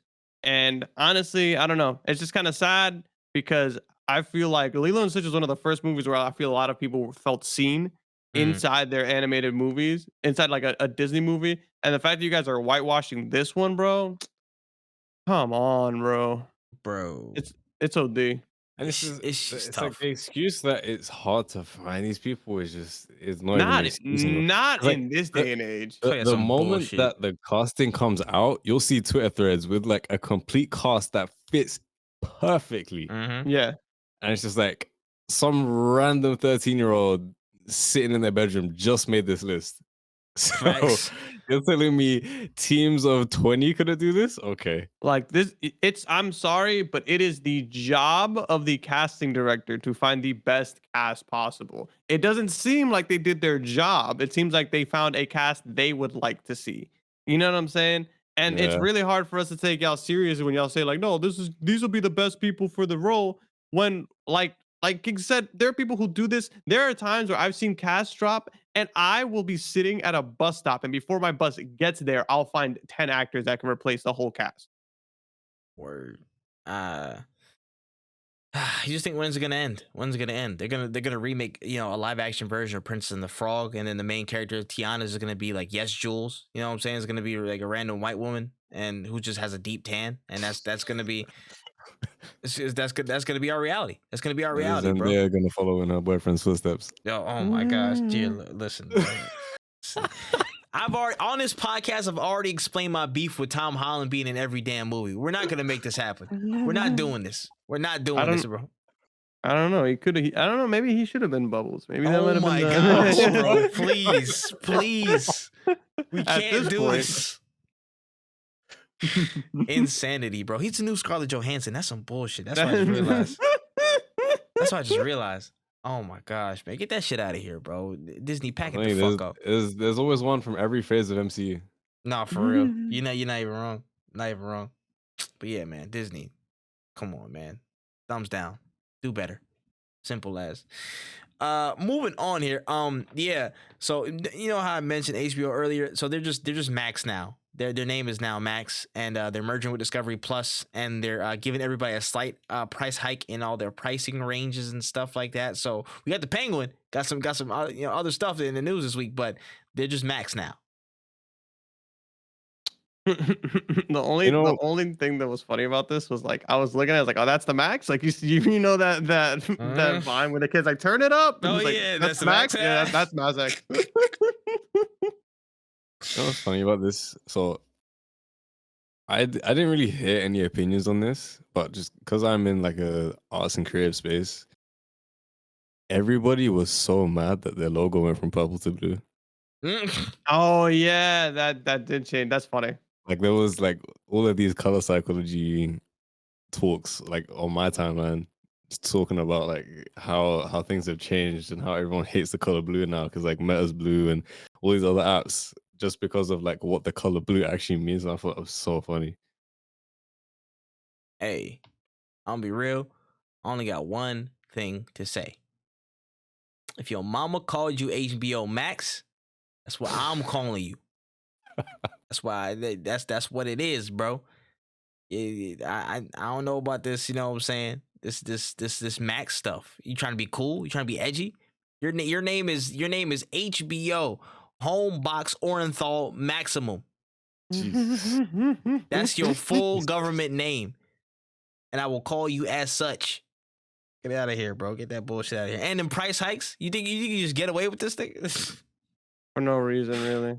Oh man, tweaking, man. But yeah, the last story on the trailer trove here, with season 2 for The Last of Us HBO Max show already slated to come through, showrunner Craig Mazin expressed that he doesn't feel constrained by the source material at all, and that he's still down to off characters in the story. And even so, some fears and doubts over what the direction may be for is up in the air. Now, with season 2 and The Last of Us Part 2 having a significant, let's say, a character departure, for those that haven't, watched through or seen the second game, people are thinking he's directly talking about that, and that, that could be up for debate. That could be up for a change in the TV show. So how do y'all feel about that? Are we not allowed to say the person who needs to die? I mean, you can if you want. I don't care. I was prefacing spoilers if you haven't seen a game that's a couple years old. Spoilers. Yeah. Damn. I don't even know how long I'm gonna rant about this. Go in. So I can't even say like skip ahead to certain parts. But if you get to the Halo departures, you missed one section. So if motherfucking Joel doesn't die, this shit sucks. There's a lot of people get upset with that death. A lot of people don't think it's necessary. And a lot of people don't understand storytelling in general. If I'm sorry, actually, I'm not sorry. Fuck you. If you think Joel didn't deserve to die in The Last of Us 2, you're smoking crack. That is literally the part of the story that starts the whole thing. Like, he needed to die for the thing to start. And if you're gonna be upset because at the end people were adults and they had really, really in-depth ideologies of what they should be doing with their lives, like, I'm sorry, bro, that you're very one-sided and you played God of War 1 through 3 and stopped there, and that's like all of your emotional understanding of stories. Like, that's really what a lot of people were like. Kratos got revenge. Why can't Ellie get revenge? Confused? Wokeness? What's going on? Like, you guys are idiots. That's crazy. Wokeness? Like, Joel needs to die. I want the full scene. I want, like, if we can get an hour and a half episode and 30 minutes is just people, going 18 holes on Joel, that is what we need to see. Like, that holes on nice Joel. shot. Like, you know what I'm saying? Like, I need that, because that's important to the story. It's the whole story. It's so good. All of it, like the thing is, I really do enjoy these first 2 parts of The Last of Us. These parts are awesome. These are really good story parts. And you guys, with the maturity of a 5th grader, can't understand that not everybody is a good fucking person and some people just need to die. Like, ruin that. The Discord, this is one of the first times that I saw discourse where people just didn't understand the story, and instead of educating themselves or even just listening to other people's opinions who actually understand what the fuck is going on, they just decided this is bad. This game's story is bad. Like, no, you're dumb. If they change that shit, they're dumb. It needs to happen because it's important to the story. It holds so much weight that the fact that Joel isn't around for the whole fucking game, that he is dead, you feel that shit into the last minutes of the game. Like, you're still sitting there like, wow, this man really is gone, and you don't feel whole. That is fucking lost. That's exactly what they were going for, and they did an amazing job at it. So if I see this motherfucker Pedro Pascal past episode 2, I'm gonna be fucking pissed. King, any thoughts? Oh, I have nothing. Son, I got nothing either. He cooked that. I'm not following that up. I'm not following it up personally. You can hold that. I ain't gonna lie. That's insane. It is what it is, bro. It is what it is. Oh man. All right. I will leave it on that. That was crazy. When cooked that. I'm gonna give him that clap, man. Goodness gracious, man. All right. Moving on to the 2 main stories of the week here. First and foremost, the brand new or newly revealed or updated reveal of the Ubisoft first-person shooter X Defiant is now in beta. It's been getting a lot of labels as a COD killer, and we're getting looks in at the gameplay, how it's feeling, how it's moving. It's fresh and new for the public. A lot of again different guns, game modes, and stuff like that got introduced. Some new stuff. So of course we're gonna try and give our spin and take on it as we've experienced it. We've all had a chance to play it, see it, or at least click on it in the closed beta, as it were. So how are we feeling about X Defiant? A lot of people need to stop falling for this like this random discourse that comes around every couple of years that something is gonna kill COD. Everyone likes to be depressed, so they play COD. Like that is just the circle of life in gaming. COD will never die the day it does. I'll put some money on the line because it just doesn't seem possible. But X Defiant, I don't really see the hype. I will say myself, the game feels a little bit clunky. The maps are kind of boring. Ubisoft, high five when Ubisoft. That's crazy. Like I don't. It's fun, but it's nothing new. I don't get how it kills COD. I really didn't understand that part of the arguments that people were trying to put across. It's like I'm seeing all these people on Twitter like setting their DPI to like 16,000 and just turning their mouse into a yo-yo. Fucking, like I'm just like confused. Like, is this? If you wanted to play this, you could have played any other game and done the same thing. This isn't movement. This is nothing new. The game literally brings nothing new. Yeah. And it's like they're talking about movement, and it's like you literally let games like Titanfall die. I'm getting mad just looking at this conversation. That's a sensitive one still. I was about to say, go ahead, Wayne. What was you saying? No, I think King took the words right out of my mouth. Ubisoft, like that was like the first big red flag for me. I was like, oh, a Ubisoft live action game that they're gonna support. Oh man, this is gonna go great. I've played X Defiant. I'm not gonna lie to you. I'm very much not impressed. When people were saying this was a movement shooter, I thought I downloaded the wrong game. I was very much confused because it is very much Call of Duty style movement. Like it's and I'm not gonna lie to you. When I think movement style shooter, Call of Duty is not the first thing that comes to mind. Exactly like Kxng said, I would put Apex over Call of Duty when it comes to movement shooters. If we're gonna nitpick and actually say like what it is, what it is. I'm not impressed. The coolest part about the whole thing was the fact that some of the factions are a part of Ubisoft franchises. That is literally the only saving grace for this franchise, for this title, is that I was like, oh, this is like the Far Cry 6 franchise. Oh, and they got the voice actor to be in here. This is kind of cool. Like I thought that was cool. All of the abilities that I played with were very much kind of like whatever. It felt like Black Ops 4, where like you got some game changing ability, but not even, because some of the Black Ops 4 abilities were way more game changing. Like it just felt very whatever. The gunplay was okay at best. The TTK I think was pretty solid, but I felt like there were certain guns that were extremely broken. And of course, it's a beta; they can fix it with balancing and whatnot. But a lot of the guns are pretty broken. There were characters that were used way more often than other characters because let's face it, some of their abilities sucked. I don't know what's gonna be free and what's not gonna be free, and that's a major part of where my like hesitance is, because if you're telling me like getting full on factions is gonna be behind a paywall, then man, you think I'm gonna pay for this game? I'm definitely not. I got access to it, and if I didn't, I don't think that I would have been too upset about it. I played it so that I could get a feel for it and really be able to tell y'all. But honestly, for like I want to say I played like 2-3 hours of it. It's just not that fun for me. And oh my god, if you get any kind of lag in this game, it's damn near unplayable. I'm getting shot from behind a wall, and I don't mean like you just turned the corner. I mean like I'm around the corner at the first door and I'm dead. I don't understand what was going on in some of the lobbies I was in. My internet is not whack neither. Like it's pretty good. It's it's just it seems like it has potential. It's not terrible, but like exactly like King said, we're never getting rid of Call of Duty. Like there is no Call of Duty killer, because Call of Duty will never leave this space unless a lot of people just stop playing video games altogether. But that game the only way you could stop Call of Duty is if they shut down Activision. If the Yeah. whole company got shut down, I was about to say you're giving the world too much credit. There's only one person that can stop Call of Duty. That's Call of Duty. Yeah, like, and if the only Activision people that was can like, shut them down. we're is done. Dead ass. Yeah.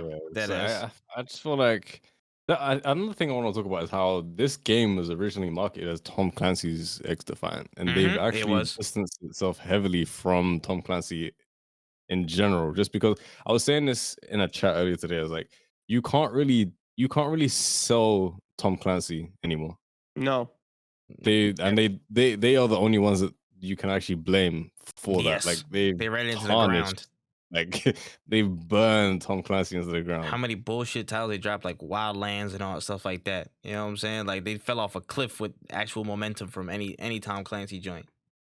So it's not, now they're just holding on to this X-Defiant, and I feel like once they realized they had to strip it from Tom Clancy, the idea wasn't solidified on what it is that X-Defiant's identity was going to be in the FPS space, and that will probably be the driving issue for them going forward. I agree.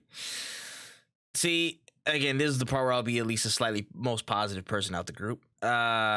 I came in expecting nothing. I expected it to be very terrible because I've seen previous iterations of what X-Defiant was, and I thought it was ass. I thought it was not good whatsoever. I thought it was clunky. I thought it was just not in a fitting shape whatsoever. I thought the pace. Six deathmatch. Yeah, jeez, bro. I just thought the pace was completely out of whack for how tight of a arena type. Not really. It was not really an arena shooter, but you know what I'm saying. How tight of a game it was looking to be. But this test, I feel like not really it slightly did impress me because of the previous, I guess, conception I had of the game. I felt like the gameplay felt a lot faster. The gunplay was a lot tighter than what I expected.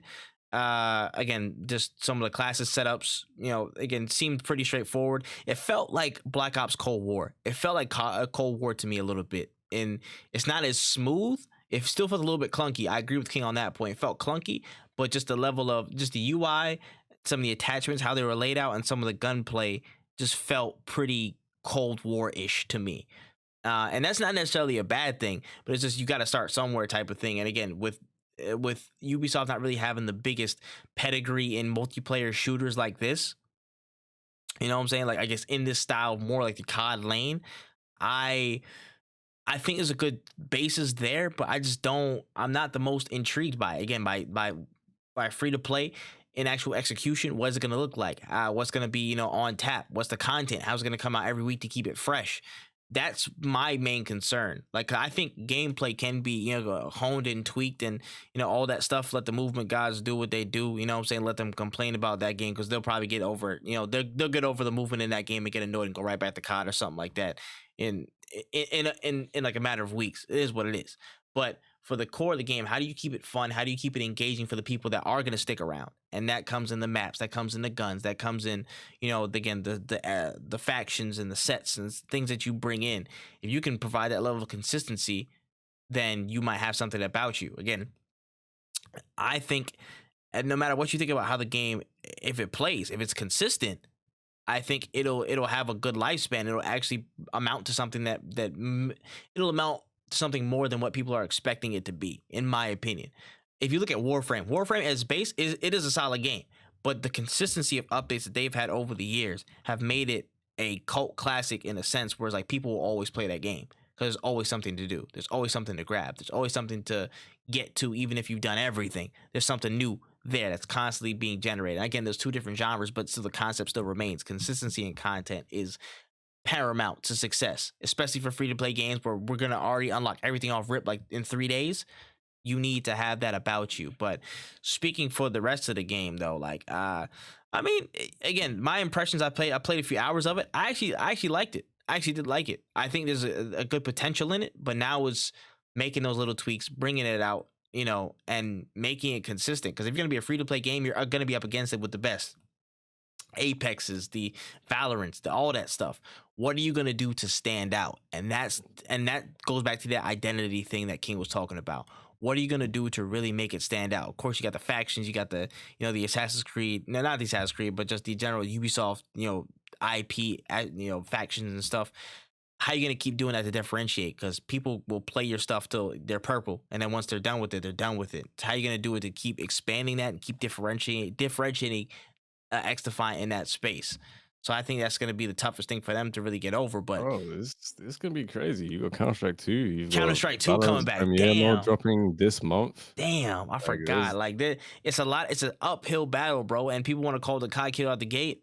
No, it's not the case. You got to figure out how to be. Everyone is just gonna run back to the regular shooters and just Facts. see like, okay, I'm about the to guys, say, good job on the beta. You guys are getting hyperscaped. hey yo, and that's crazy, and it's a very likely thing that could happen. You could very well be another hyperscape. You got to figure out what makes XDefiant and home in on that as much as possible.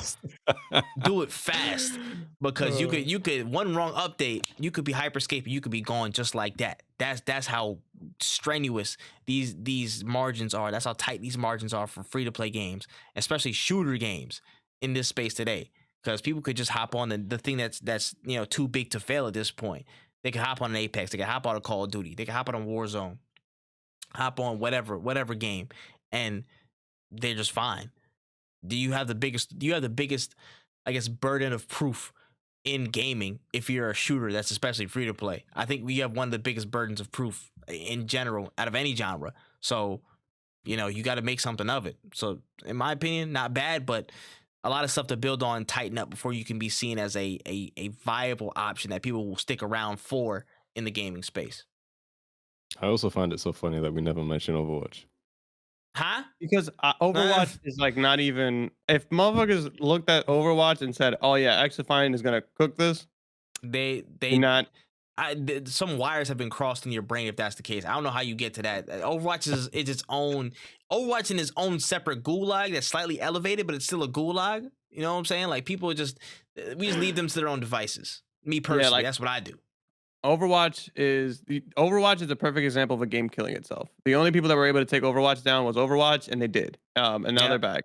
And like that's the only way COD would do it. But even we've seen bad COD games to this day, and we will see more, and it will not matter. Like they are damn near bulletproof. Facts. And it only takes XDefiant to be bad once to never be seen again. You don't have no credit in the bank, so it's tough.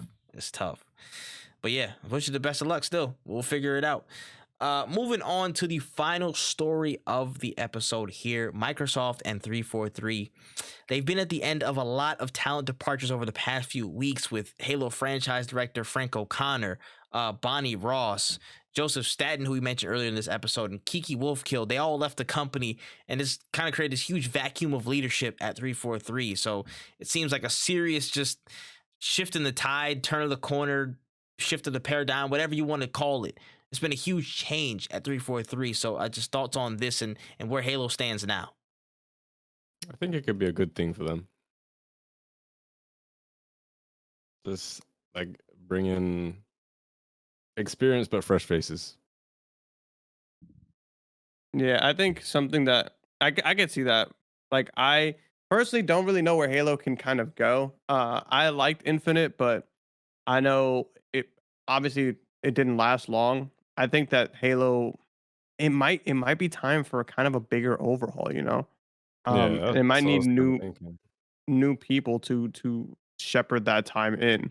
I know a lot of people are going to be very upset about that, but at the end of the day, Infinite was Infinite. Like you can't deny that something didn't go well with that release and sit here and assume that Halo's going to be fine if we just redo what we did. Like I don't know, because I'm not an old veteran Halo fan, but I just can't imagine you guys redoing the same thing with Infinite 2 and it being better. Like how many times are we going to try this before we have to like hang it up, Yeah, and that's not something that companies like studios need to stop doing.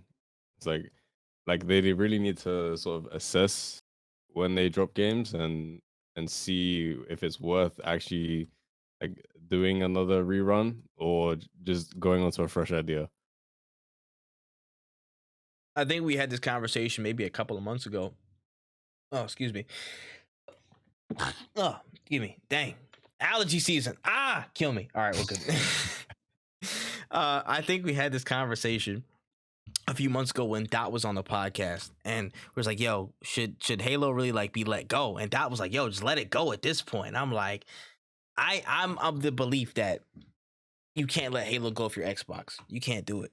You No, can't do you it. definitely can't. This is one thing you can't let die, bro. You already have a lack of first party exclusive as it is, but you let the breadwinner, the person that really brought Xbox to dominance, or brought it to prominence rather, in Halo, you can't let it die. You can't let it go. And I personally think that these changes, I would agree. I think this is a good thing. I think this actually is a good thing. Halo needs a reset. 343 needs a massive reset. They already didn't start off on the right foot with the loot boxes and stuff in Halo 4 when they first came out. They were already on a on an eggshell, you know what I'm saying, so to speak, when they came out with Halo 4. Halo 5, I don't even remember if I played that game, to be real. You know what I'm saying? Just off of the lack of credit that 343 had with me. You know what I'm saying? And then Halo Infinite, had his whole run. I think it's interesting in and of itself, but could have did better. It can still has room to do better, but it's just in a weird place. But seeing these people leave, I feel like it is a good thing, because unfortunately, a lot of things have slipped by the wayside under their watch. Again, like the lack of any co-op support on campaign or anything like that fell under like Bonnie Ross's watch. The loot box thing, I think it was what's it called, O'Connor's watch. There's a lot of things that were negative that happened that was under their watch. I don't know if they were compromising certain things to try and get Halo out, or they just weren't clear in their vision. But I think now was the time to really just revitalize that leadership and streamline it to where they understand the principles of what made Halo great and can focus on that, and also just have a better mentality, or have a stronger mentality about where they're going and driving, stuff forward. To me, it's like they were confused about a lot of things. Like, okay, they just want to jump on the hype that Halo had when it was a multiplayer beta, and they didn't have any content to back it up. That's an executive decision. If you knew deep down that you didn't have the content to sustain a release post whatever 3 months, post 2 months, that's on you. That's on your leadership team who pulled the trigger on that and decided to release that beta early, or release multiplayer early. You know what I'm saying? There are things that can't be rectified, and that's down to, I think, certain executive decisions from the Halo team. And it's tough. It's tough to see that, but they have a chance to turn the corner. I want to see them turn the corner, because Halo Infinite's a really good game, and I really think it starts with supporting Halo fully and having a Battlefield type of redemption story to where you fully support it, you put more steam towards it, and then you build it back up to show that, hey, we have Halo in a good direction. We have a good grip on things, and we're going to keep building for you, for the player. And I think they need to reestablish that with a new regime. And from there, you can, again, work on the next Halo or do whatever you need to do. But I think right now needs to be the focus of, you need to have a Battlefield moment to where people actively see you putting in the work to say, hey, Halo Infinite isn't dead. It's getting better and better. And, we want you to come back on this side. Whether some people do, whether some people don't, I just want to see the effort put in, and the I guess the wherewithal at that executive level to be like, yo, we as a studio, we as 343, we're clear. We know where we're going. We know what we're doing. And we're here to put you guys first and really build and give back, because we haven't been on the greatest of terms as 343, has had as long as they've had Halo. Yeah. I mean, it's going back to a point you said a little bit earlier. It just goes back to what I was saying as well regarding Xfan. It's like, I feel like a lot of these titles, as much as it is Halo, and there is an identity there, it's just kind of like, okay, but what is the purpose of your game? Like, how does it serve the community? And that's ultimately what these companies need to be thinking about. Because if it doesn't get accepted widely across the community, then there's no point really. Mm-hmm. Yep, I hear it, and they gotta nail that. Yeah, that's why a lot of games are failing, because it's just like, what is your purpose here? Mm-hmm. Yeah. If you can't serve like the majority, then there's nothing for you. There's no reward in the game that you're Facts. making. If you can't make that connection, you might as well, you know what I'm saying? And if you don't understand who you're again creating for, I think that is a problem in and of itself as well. Because again, off the rip, there's no co-op campaign. There was Forge that was delayed hella months. Like, if we're not coming with that, what's the point of any of the people who really support Halo sticking around if the stuff we're coming for isn't there? You know what I mean? Yeah. Yeah. And I want to go back to the one point that you said where You were like, we can't leave this franchise behind because it's the one that kind of made the system. Look at Crash Bandicoot. PlayStation left that shit in the dust. I mean, but Look Crash at Jack Bandicoot and was ass though. So I mean, I mean, it is, but it was what the PlayStation was known for. yeah, Look at a that's, franchise like Jack and Daxter. There are a lot of franchises that PlayStation started and let die because they kind of just didn't see a reason to go forward with it. And I think that might be this might be Halo's time. If Halo dies, I'm not going to be upset about it. If they can somehow reimagine Halo the way Nintendo did with Breath of the Wild, where it's your favorite characters, but made in a game that's more broad, that incorporates newer ideas. Then it's like, then I'm gonna be more like, yes, Halo is good. Let's well, not good, but Halo is back. Let's get into it. But if we're gonna keep doing the same shit over and over again, I don't know, man. I just cannot see this game really being that good for that long. Like I think it's mm, gonna keep the infinite the cycle is gonna keep happening where it's like hot for a couple weeks, then it drops. Hot for a couple weeks, then it flops. And yeah. honestly, it's sad to say, but like I don't like franchises dying. I'm a huge Dak and Daxter fan, but I've kind of accepted that I'm never getting another one of those games. You kind of got to accept all the cool things you got from Halo, and maybe it's now the time to move on. And maybe Xbox needs to stop relying on old shit and actually try taking some chances with their first party IPs. Mm. It's the Yeah, I agree. I it's also think tough. it's the thing about resources, like uh, building up a new version of Halo is gonna cost a lot. I Mm, don't think, like, if I was them, I would be scared to do it too. Is the payoff? It doesn't. I don't think it would ever live up to what they could predict, hmm which is another thing. Yeah, it's a sticky situation, bro. It's a sticky situation. I know my personal thing is I don't want to see. I want to see Halo at its strongest, going strength for strength, and the last few years have not been conducive of that.